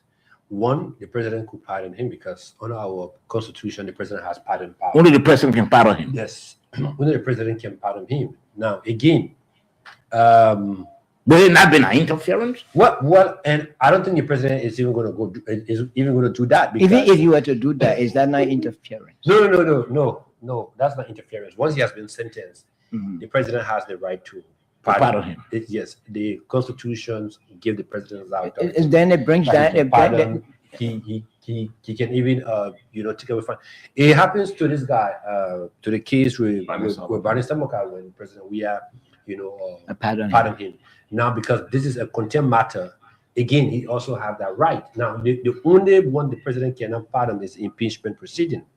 So if you are impeached, the president does not have the authority. So then, when does the issue of separate branches of government come? No. Because it's the Supreme Court. Okay. It's the Supreme Court, the judiciary, the Supreme Court, the judiciary, the legislature, and the executive branch. And the executive branch. Now, this is an action coming from the judiciary. Okay, so let me. So if the president pardons him, in case. Yes. So let me. Interference. No. As So let me far as the law answer. is concerned. So even all of the cases, and you always hear here where at the end of the year the president pardon people from the Monrovia Central Prison. It is that authority is clearly given To the to president. the president. Mhm. Even in the instances where we used to carry on the death penalty, before a person is executed, the president have to sign on it. So the Constitution gives the president that right to take away life once you've gone through that judicial process, or to pardon. So that one is not interfering once that process is done. So the question I ask, So if Prophet Key is lucky, and maybe his elders who he said he will pepper spray them, if they can go to the Supreme Court and appeal to maybe the Chief Justice, he can also speak to his colleagues and say, look, this is the matter. But again, the Supreme Court will not want to allude to that, because it will be setting another bad precedent. Because once the Supreme Court have made a decision, it becomes a law. So whatever happened today in the Prophet Key case is now a law on our book. That particular ruling, it becomes a law. So when you go back any and say- attempt to do the contrary, it will still be recorded. Yes, they can record their opinion, but they don't want to. I don't see that happening. Okay. I don't see that happening. Yes, I'm not a lawyer. I'm not a law student. Yeah, just but- from where yeah. Tawan Gonglo, listen to him. I know Councillor Gonglo very well. He's one of the few lawyers in that And that's my area professor. Very that astute. I yeah. respect. I respect highly. And whenever he speaks to legal issue, he doesn't win all the cases. He wins good number of cases that he puts. But his character and what he stands for, whenever he says something, I mean, those things sink down into my mind and my heart. I enjoy him just now. He stood for the law. Some people have been saying there is no law on cursing in Liberia. He quoted the law. Actually, there's an 17, education penalty. 17, yeah. Yeah. So Penal the penal code, the penal law. yeah. So that's where the difference between freedom of speech to say, to criticize, to say an opinion is different from you going to abuse people, attack people, parents, and other things under our law. I mean, once you are 18 and above, you stand, any crime you commit, crimes are not transferable. It means that I, George Kennedy, cannot commit a crime, and my son, he's 18-year-old or 20-year-old, and he didn't commit the same crime with me, then you accuse him of the crime that I committed as a father. Okay. So, I mean, this thing, we need to get lawyers to continue educating our public. Okay. Because it's good for All right. people. Moses Sandy, let's hear from you. Listen to Tawan Gonglo. What did you gather from him? I think what the councillor said, it just summarized everything that we have said on this show here continuously. We can agree that we have always championed similar paths, that what Prophet Key did has nothing to do with free speech. His statements violate societal norms, obscenity, talking about people's private part. It violates what? The standards of communities. So that's what the councillor just summarized. He said, such statements are what? Criminal. So I definitely agree with him. I concur with him. Okay. And a question that I wanted to ask Edwin. Question. Let me go to Okay, let me yeah, go ahead. Go yes, ahead. let me go to Crippler. Crippler.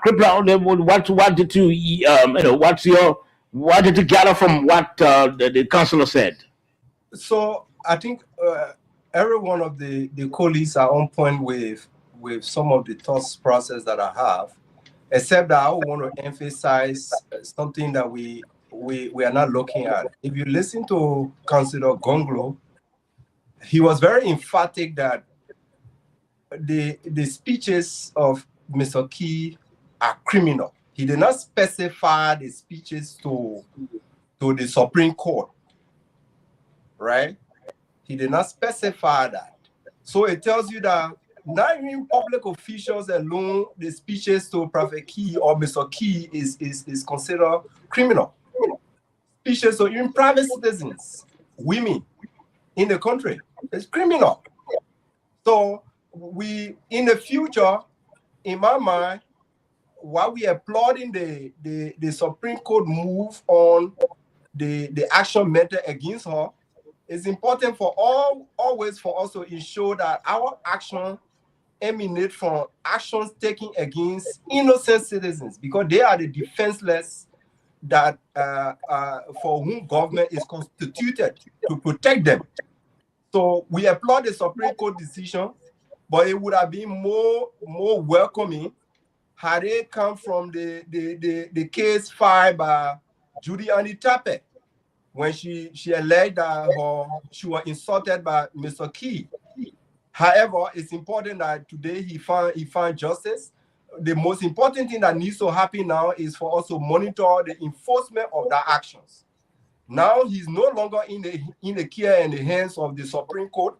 He's now in the hand of the executive, which is trying to mobilize their commitment to continue to protect him by his statement that it is because of former President Weah that he's being placed behind bars. That is a rallying point. He's trying to rally against the executive, protection, and he's in the custody of the executive.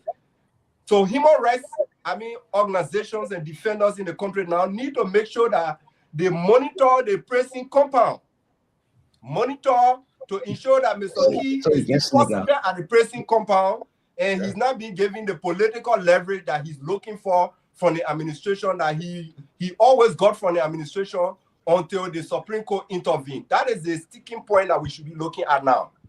Okay. It reminds me somewhat of the Ellen Cochran thing, how Ellen Cochran sneaked out of the country. You remember that story, right? So Prince is quite correct, that there should be surveillance so that, a group of persons, maybe inside or outside the government, cannot clandestinely, allow Prophet Key to sneak out, because 6 months is not a short time. It's half a year that he's going to spend in prison. And with the apparently I'm going to join with Cowtail. Cowtail. Councillor Gonglo provided some education here. Last time when it happened to Prophet Key, there was the argument about who told you say to abuse people is forbidden by the Constitution. So Councillor Gonglo provided an education that abusive languages can be considered criminal as far as the law is concerned. Actually, he has provided an education, not only for me but for the public. Okay, so viewers, you are watching the Nighttime Heat right here. You want to watch the show online, continuously, or you want to inform maybe some colleagues or some family members, just tell them to tap Nighttime Heat on our Facebook page, and of course, we're going to follow the show online, or maybe Nighttime Heat on our YouTube channel, and follow the show online as well. Gentlemen, let's play this last video. I'm sorry for cutting you off. I just wanted Edwin to provide briefly a little education here for us. In the United States here, people get the prison time reduced based on good conduct. You go to prison, you're participating in structured programs, you're staying out of trouble, you can see a decrease in your sentence time. So in Liberia, I don't know how it works. Like in the case of Prophet Key, if these guys go and demonstrate good behavior, does it stand the chance of seeing a decrease, maybe a week or two from the 6 months, Edwin? Well, there's an office of parole. There's an office of parole under the Ministry of Justice. So, in fact, there's a whole parole board that was just constituted by the president. So basically, even some of the people that get reduced term, it is because of, like what he said, good behavior, doing X, Y, Z. So sometimes the president pardon these inmates, or maybe because of age, the president see that the person has spent maybe 50% of the sentence, and even if they come outside, there will be a repentant person now. The idea of you going to jail is not to just isolate you and just keep you out. It's to rehabilitate you and bring you back into the society. Now, Prophet Key issue, I don't see that happening because the reason for that is that they want for him to learn a lesson. And like he said, he went to the court and he was affirmative that, yes, I did wrong and I asked for an apology. Now, in the opinion of the justices today, they even cited it, that apology that he's offered, it does not seem genuine. It was because he was in front of them, so he was, actually putting it out. And that's why even at the end of the this whole process of his sentencing, they're asking him to make a commitment that will be signed between him and the court that he would never repeat his actions that he's doing. So all of these things are put in place so that he can be able to have some kind of behavior change even when he comes from prison. Okay. I don't see him getting a shorter term to come out because they want to actually send that caveat that our society and the justices did something today that was actually unique. They even went to all of the constitutional provisions that even talks about upholding our heritage and our culture and the respect and dignity of women in our society. They cited everything, so I think that they actually want him to face in that punishment so that it serves as a deterrent for other people. I don't think he can get it. All right, so gentlemen, let's play this final tape so that we can transition quickly. Before we play the tape, all along, Prophet Key, the self-styled prophet's wife has been very supportive of her husband. She, in fact, indicated that the husband didn't do any wrong. She said that, and she was very emphatic. But today, she wore different appearance. Let's try to, let's look at the tip there. Mama Key, wale kaote. Mama Key, wale kaote. So wale kaote, ma. You need a kaote, bien. Wale kaote. So what happened? You can speak now. Are you crying? Were you missing for the 6 months? Were you carrying food on Valentine's Day? So she's got a cap, but she doesn't have the cow. She says she's not going to speak. Mama Key is silent as compared to other days where she was very vocal. And that is Prophet Key hat. That is his hat. Okay, so gentlemen, Moses, let's begin with you there. Your observation, what do you make up of what happened with a journalist and a woman? That's what we call bullying, making fun of her. But you can see from the woman, she seemed a little bit sad as a result of what happened to her husband. Because when they went to court on on Thursday, she was in an upbeat mood. When they went there on Tuesday, she was also in an upbeat mood. But this time around, you can see that she seemed sad, not happy. And the media, the journalists, some of the questions they put to her, were very provocative, making mockery of her. Or are you going to take food on Valentine's Day? But hey, I think people are celebrating in Monrovia because whether we like it or not, Prophet Key. Moses, let me hold you there. Yes. Don't you think that the journalists or those who were asking the question, they did so because of the posture that she put up on the first and the second day, when she was very emphatic by saying, my husband did no wrong, my husband will not go to jail, my husband is this, and she was so supportive and defensive of her husband. Yes, and that's what I said. The questions put to her were intended to provoke her. That, hey, you came here celebrating your husband. Now look at what happened today. So the guys were literally trying to pick at her to see, look, you were in the wrong yesterday, and today you are still in the wrong.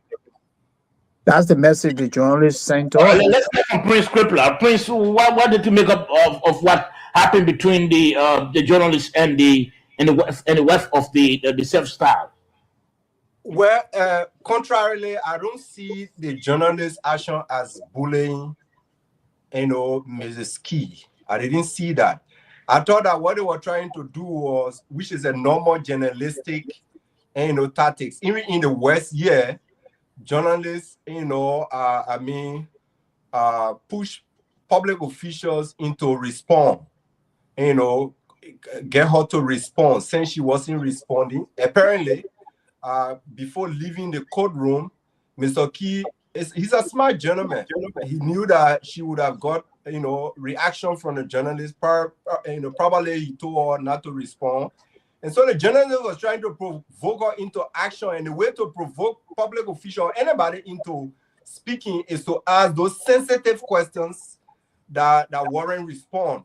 And of course, I think she well managed herself. She thought not to speak about the matter. And of course, it was good for Mr. Key too, because she could have spoken and then speak out of anguish, and it could land Mr. Key into further, trouble. So it was good that she kept her calm, she returned to her vehicle and left the scene. But yes, I don't want to believe that lady in the rest state of her mind isn't happy. I'm sure she's happy, but as usual, she will have to show sign that she's a loyal wife. But the ruling today, or the ruling by the court against Mr. Key, in my mind, is a victory for all women in the country. It's a victory for morality. Nobody could stand in the face of that ruling. Not even the president of the country could have stand into it, because to do so, you would have put yourself into public ridicule. The entire country was fed up, tired, and it was waiting for that opportunity to come, and the Supreme Court took advantage of that opportunity. The only concern that I have is that, it would have been a wonderful thing had there been a ruling on the basis of the action of Mr. Key to an ordinary Liberian citizen, not a permanent Liberian citizen. An ordinary Liberian citizen, it would have sent a strong message that the country is a country of rule of law. But in this case, it's a country of superiority. Let's hold it there, Dave. I disagree with my brother Prince Crippler when he say the action of the journalist was now a bully. They bullied her. Besides that, the journalist asked irrelevant questions. I'm even wondering whether they were real journalists asking the questions. The questions were irrelevant. Well, why ask a woman whether on Valentine's Day you careful or Wednesday? So I don't think they were journalists. They were just people who carrying smartphones. No, but the thing is, no.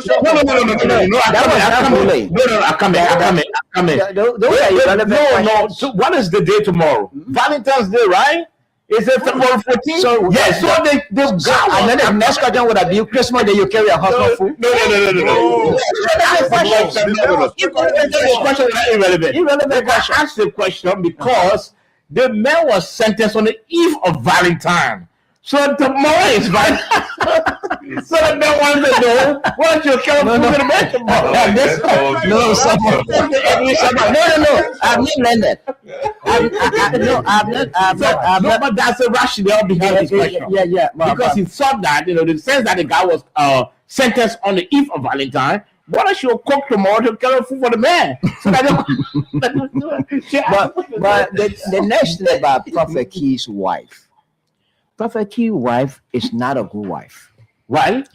She is a bad partner. If I were Prophet Key, as soon as I leave prison, I'll put in a divorce.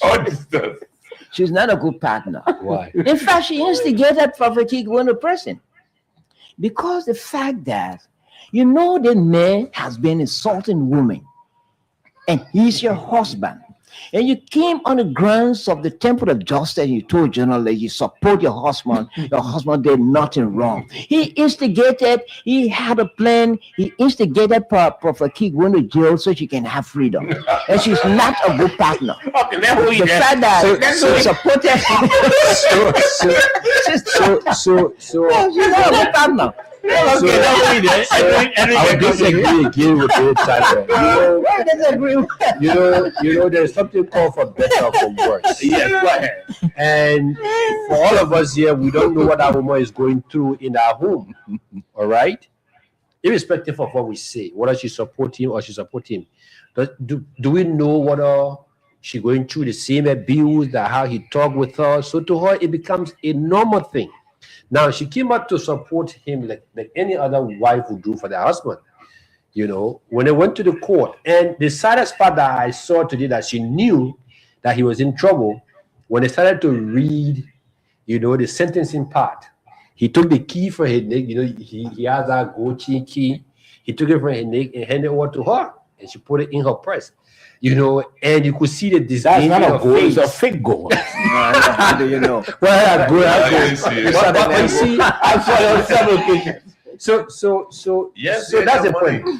But I think the questioning part was basically a mockery, you know, what to bully her, you know, and I think that was actually wrong, because at that moment, I'm still trying to find out what is the bullying there. no, The journalists were asking questions. no, And very Slava, sensitive no, questions. no, What was the bullying there? Slava, you and I But know. look, It just- Slava, No. Hold on. Hold on there. so you and I So know. let me just say something quickly, please. When the husband is in jail, she don't care food for her husband. I'm coming. The first thing. I'm coming. The first thing. The husband, the wife left the man in the courtroom, Because and she I'm coming, and she came outside. No. No, they didn't come together. They didn't come together. Look at the video. No, she came out. In fact, she was the first person the journalist saw.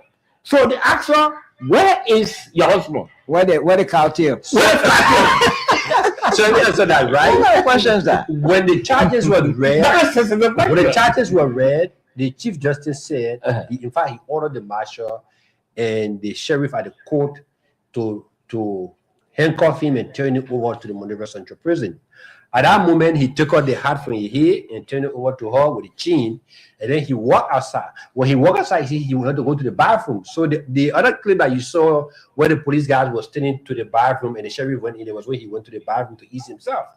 So when he came out, it was when they put the cuff on his hand, and where he spoke shortly to the We are talking about a woman coming out of the prison. A woman is looking. no, Okay, let me read it. Let me ask Edwin. You are a very senior journalist, and you're from the print background.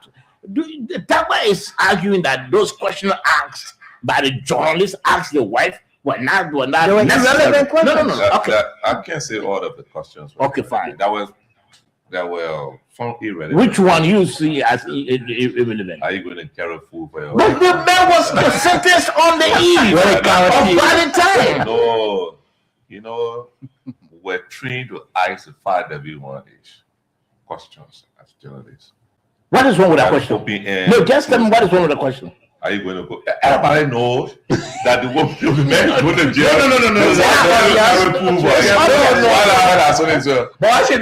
do you feel now that your husband has been sentenced to prison?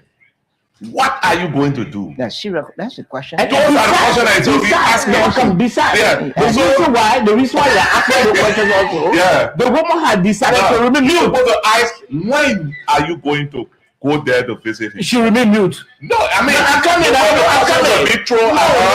It was like bullying her, as Mr. Sandy said. No. It was someone that was provocative. Okay, the provocative came because she was mute. She didn't want to answer anymore. Well, you careful about it. You know, so, you know, why it is true that her husband is going through this, she was somehow, some way, disrespected by some of the journalists who were interviewing her. I don't think she needed that. And no question, I don't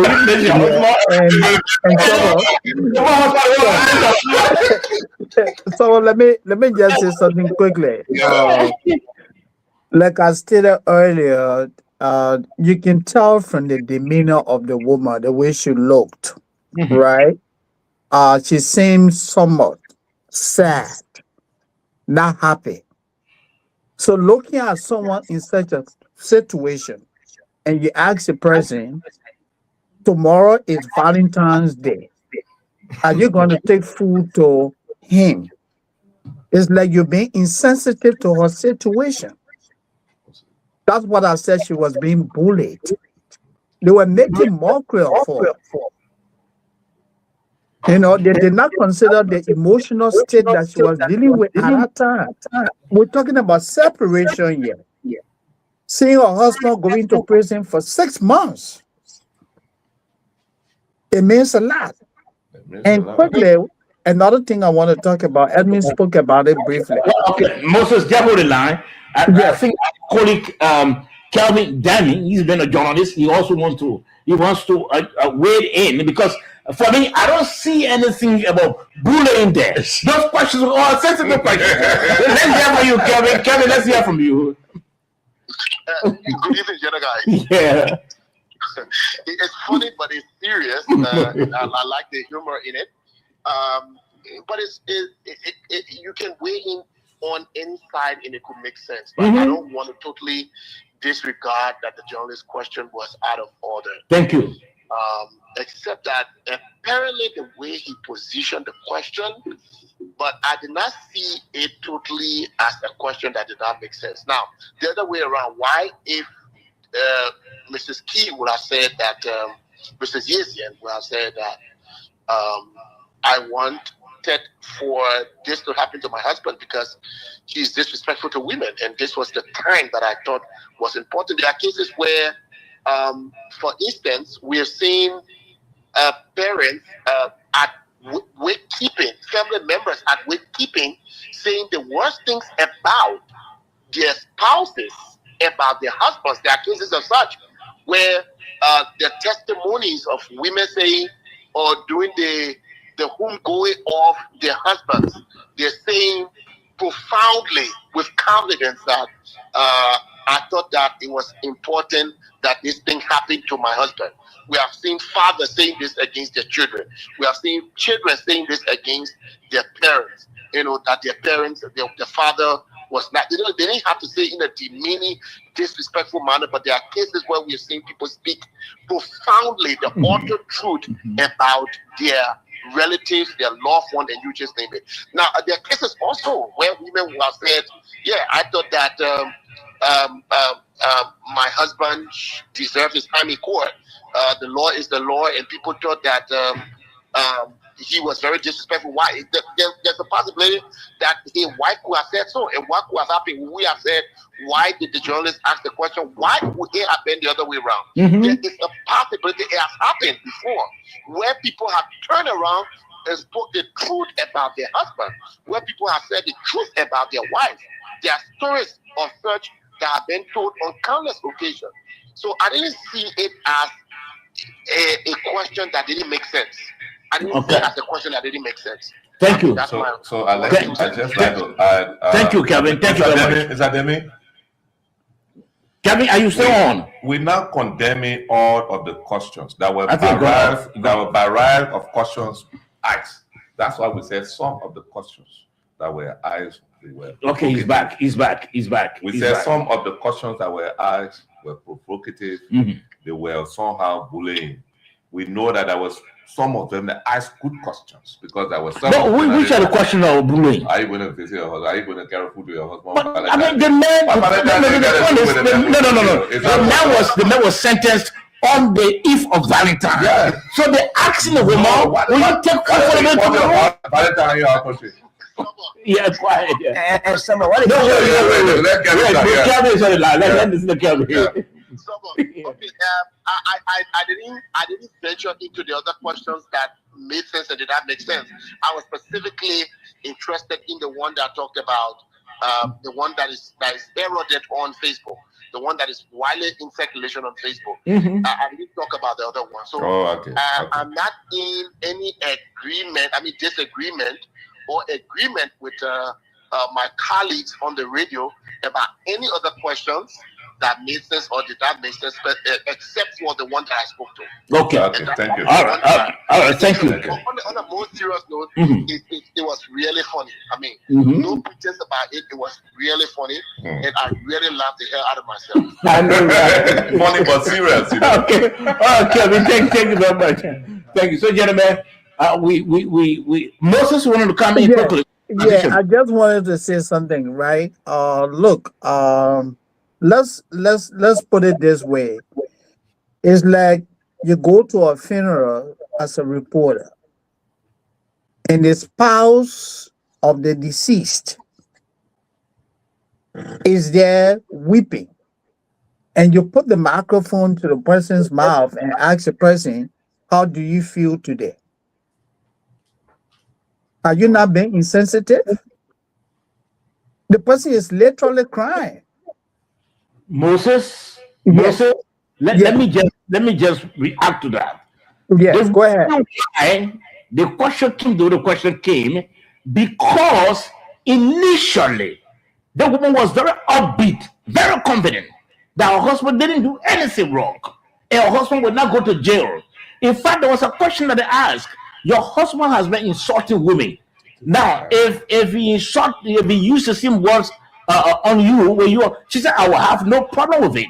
So with that upbeat position of the woman, the journalist said, well, let's try to ask her. Now our husband is in jail. This is something that she challenged. This is something that she said wouldn't have happened. Now that the man is going to jail, let's ask her. So what is wrong with the question? Well, look, Let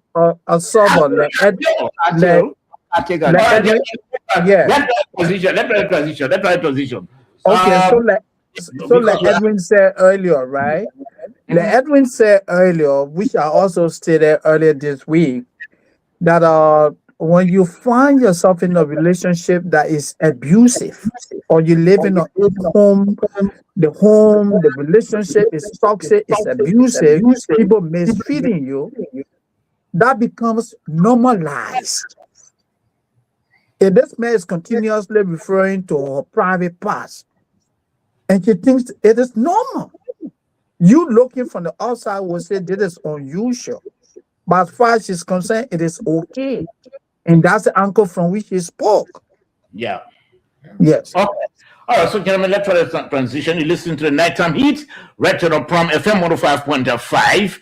And also we are streaming live on Prom FM Morovia 105.5 and streaming live on our Facebook and our YouTube channel. You can share the show, share the live videos, so that your friends, your relatives, your loved ones, your partners can also follow. Gentlemen, today the Minister of Finance and Development Planning, the Gospel Gafuan, took over as chairman of the ECOWAS Convergence Council of Ministers and Central Bank Governor. We're trying to contact the communication guy, but it didn't happen. But you've been covering these sort of meetings, George. Just to bring us up to speed, what does it mean for our country? Probably this is rotational, but what I can say for sure is that Liberia has made a lot of gains in his one or echo to the West African Monetary Zone, some of the criteria. I think there are 6 criteria. I think Liberia has met 4 according to the Central Bank, so it remains just 2 more. And so Liberia held in that committee, probably based on your performance, or sometimes maybe it could be rotational, because I have not been following it for some time now. But this is a great news for Liberia, really, because it puts us in the position, because, you know, this is all influenced by good governance, best practices that other people see you and they push you up because they know that you're making a kind of effort. Surely. And they face the name Gafuan is not strange to those people. Some of them were finance ministers when he was first finance minister in the first term. When they all went for debt waiver at the Paris Club and other institutions. The HIPIC as well. And the HIPIC. I can tell you for sure, the former Ghanaian finance minister, he told, hey, look at Gafuan, he said, you may not make it because he went that time before the Paris Club. They slapped him. He didn't get the kind of waiver that he wanted. But Liberia got 100% waiver. He was surprised because he felt that he was more experienced. And Honorable Gafuan went there. It was like, checkmate. So he came back, this government, as finance minister. So all the doors that were somehow closed, I mean, open to it. Open. So this is a good news. Okay, it's a good news. Okay, Edwin. Well, I'm not surprised. I followed the conference that was held, I think, during the course of this week or early last week of central bank governors within the sub-region and also finance ministers. So he's not chairing that organizations of central bank governors and finance minister. But like Moses, George rightly said, Gav comes to the job with a lot of experience, serving as foreign minister. So you have both the foreign service, the diplomacy side of it, and then also he once served as, I think when somebody put that stuff with us when the feedback started coming in. Yes, and then also he also served as budget director, so he understands this whole financing aspect of it. And we also what he did with the company again coming back, so nobody is more. No, it's we got it's feedback. from somewhere. Yeah, it's got from feedback, somewhere.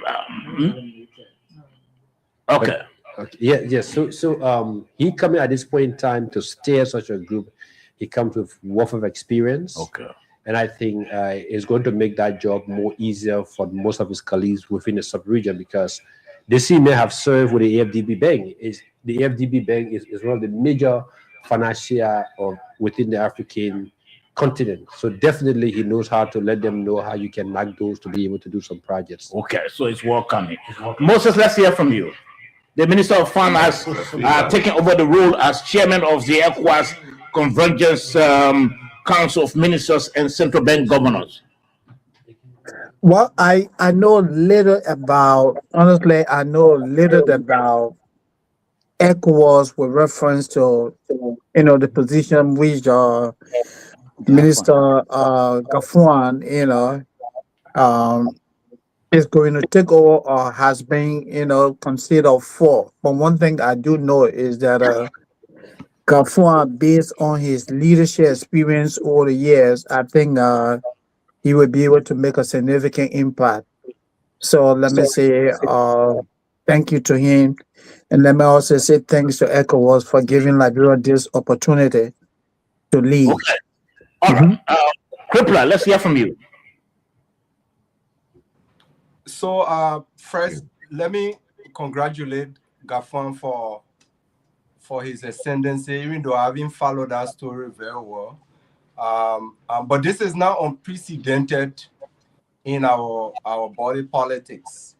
I know during the former president's leave time, Antoinette Saye, who came from the IMF, she on many occasions stood up very tall among the committee of finance ministers, within the sub-region. And I saw the same with former finance minister Samuel Tue. In fact, former finance minister Samuel Tue, was honored on two different occasions.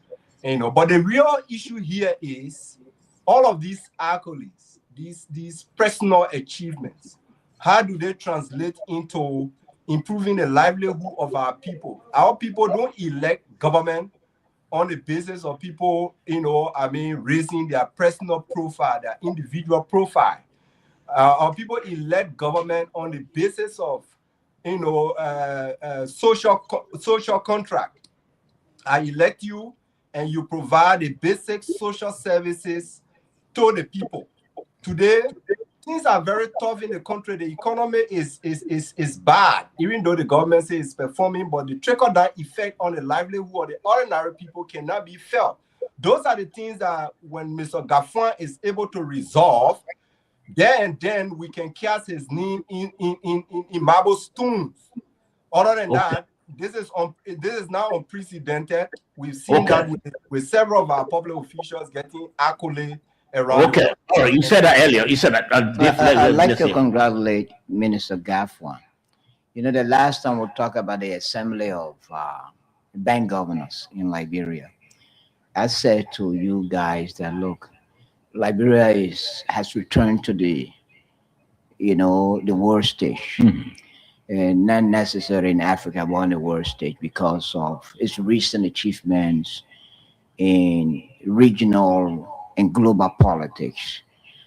And so attentions that were turned away from Liberia now been, turned to Liberia. That means that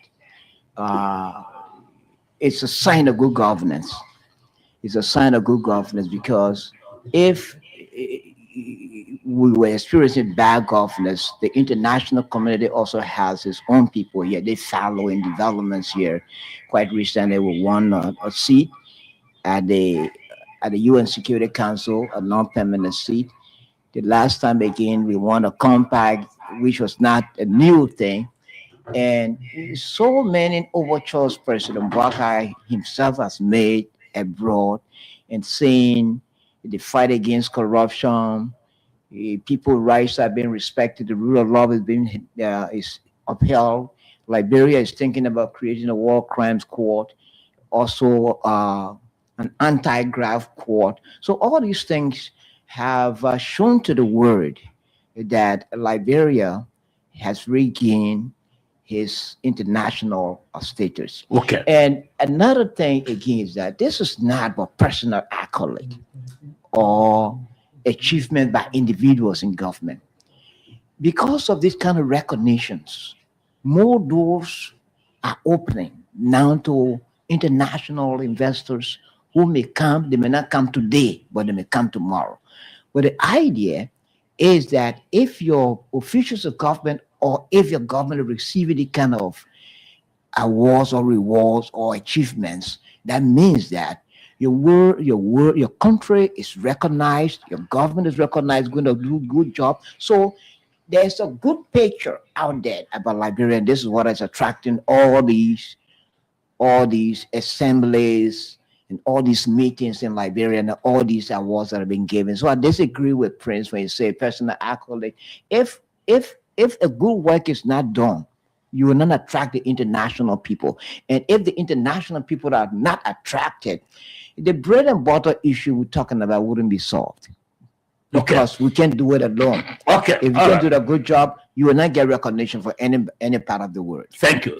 I think across the board, it's welcoming that the Finance and Development Minister Augustine Gafwan is named as chairman of the ECOWAS Convergence Council of Ministers and Central Bank Governors. I think one thing we need to also acknowledge is that the fact that foreign bank governors and ministers are now converging on our sword to hold these sort of meetings, it shows that yes, Liberia is Liberia is achieving across the region and the globe. So we need to celebrate these sort of major gains. Gentlemen, let's end on this one. A man who served as a traditional chief in our country, a former official of government, a statesman, is today crying foul, saying that he has been neglected. Chief Zanzan Kama. In fact, we understand that his leg was amputated. He's suffering from diabetes or something of that nature. But he's crying foul, and we are hearing about efforts by some family members or supporters to begin to launch some effort for resources so as to go to his aid. Moses, let me begin with you. Do you think that should be happening for our public officials, especially former officials, those who served and gave a contribution all of their times to the growth of the country and the development of the country? You think that should be happening at this time to men of that nature? Absolutely not. And I would even go beyond public officials. That's the dichotomy between third world countries and Western society. In third world countries, including Liberia, we have nothing called safety net. We have no resources for the poor. Take, for example, in the United States, you reach age 65, you retire. If you have no income, you can get what? Your regular Social Security benefit. You have medical coverage. You will have food. Even if the government going to provide housing for you and you only pay 30% of that, that is doable. It is part of the law. Wherever you go is applicable to you. Once you qualify, you get that. In Liberia, we do not have that. So that's why when our people who serve in government, when the poor, when they are faced with health challenges, they have nowhere to turn to. We are literally going here and there begging. Someone who served the country with pride and dignity, and the person is ill. We have no structure in place. And that is not unique to the Bouaka administration. This is a pervasive problem in the country. This is perennial, going back as far as the founding days of Liberia. We need to begin to have a second thought for our former officials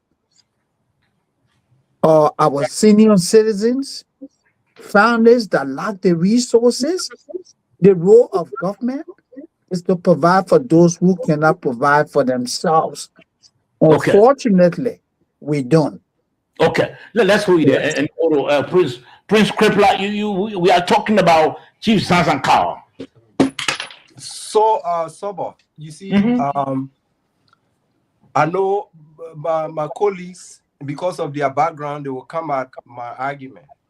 But this is a precedent that this government has set. In as much as I do agree with Sandy that this is not unique to this government at this time, it happened in different respects during past administration.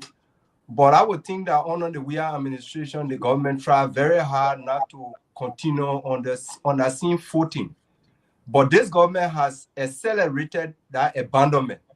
And the simple reason why this is happening is they do that with those who, quote unquote, they believe they not support the administration. The first attack on Zanzan Kawa when President Bouaka ascended to the presidency was to relieve him of his post as the chief, I don't know how they call it, I don't know, Chief Zo or whatever of the Republic of Liberia, and install another person. Political actors interfere with our traditional matters. They went after Zanza because Zanza, supported former President Weah, and this is wrong. Like Sandy said, this is wrong. You want to respect former public officials. You listen to the former vice president of the Republic of Liberia, Joel Howard Taylor, on Spoon once upon a time, talking about denying her just benefits from being vice president, simply because she was a candidate of the CDC. She said she was from the past government, so she's being denied that. That is wrong. If we think that these resources are just too much, we need to look at the law, relook at the law, amend the laws to ensure that the benefits are within the budget capacity of the country. I one person who believe that we cannot be giving astronomical amount of money to former public officials. But since that is on the book at the moment, we have to go back to the legislature and repeal some of the laws and make the benefit in a way that it's easy for public officials to leave office. Who would have left office other than President Weah if they are not ready to leave office, considering the kind of way they are being treated after leaving public office? We need to look at this. Okay, all right. Now, Edwin, Joshua, rather, let's hear from you. You see, Prince, I'm sorry, but it's just that sometimes you can just go contrary. The local I'm not here to speak your opinion. The local government, let me give you the facts. The local government of Liberia canceled the traditional council, and President Weah signed it. It was past President Weah supported. You get it?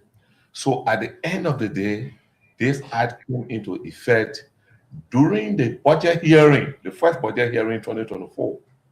I mean, for this particular government, Senator Prince Moy told the Internal Affairs Minister or the local Minister of Local Government, says, this particular position is no longer in the budget. So we cannot get people holding this position. So they have to cancel it. So then they have somebody else there now. Excuse me, brother. Look, brother, nobody had in that position. Nobody had in that position. Secondly, VP Taylor says she was not getting her benefit. We all hear the government publish what she signed, what she been signed more of her benefits. Since she went quiet, communicados, she never came back. In the past, your time, when you give former vice president, now President Buakai, his benefit, you will say he's taking paying his hospital bill. Hospital bill. Grossly unprofessional. Hypocrisy. Now, former President Weah is getting all his benefits. Nobody even hearing it, nobody talking about it.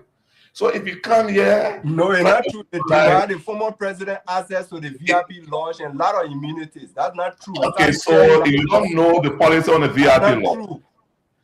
The former president invited to all government officials, all government functions. He refusing to go. He doesn't go. You say you should go to a house and go kneel down to him before he goes there. That's the CDC. Okay, let's wait. Let's wait. I got 6 minutes to go.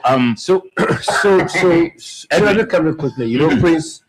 Sometimes, Prince, when you try to liberate people because we're trying to speak the truth, it doesn't sound sincere. You know, we all come here to be able to be sincere to the issue. We empathize with Chief Zanzankawa, and like Moses earlier said, we have a bad social welfare policy in our country. Even the one with NASCOP is very bad. So our leaders need to sit down to look at the law and see how they amend it, taking cue from these instances that are happening. Former journalist George Lobo, may peace be to his ashes, were in the hospital crying for help. He died. Who's George Lobo? Lobo. Frank Lobo, who works for ERBC. That guy was a voice that other voice wanted to listen to when he was commentating.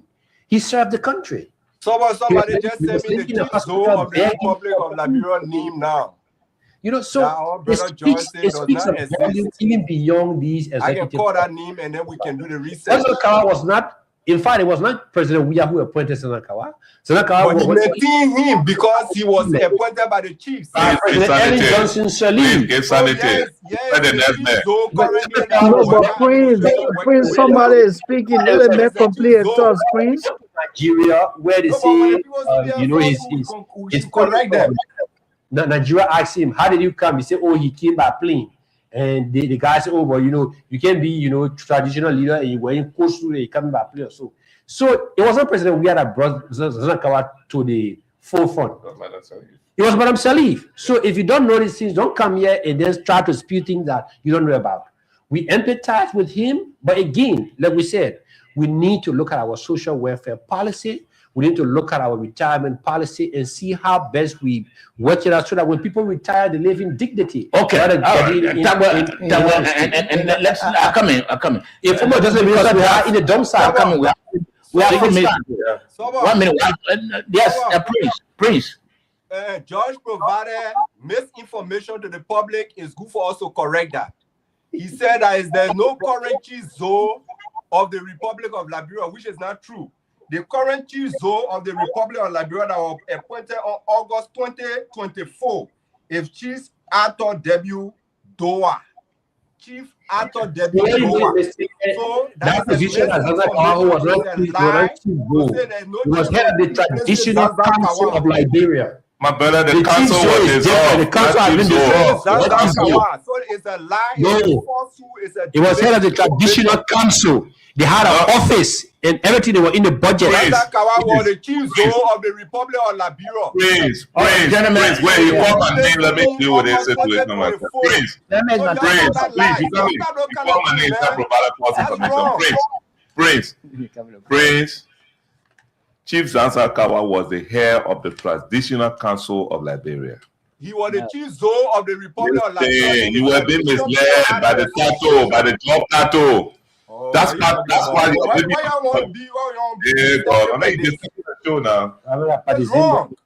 My man, he was the head of the Traditional Council of Liberia. The position recognized by the government was chief zone of the Republic of Liberia.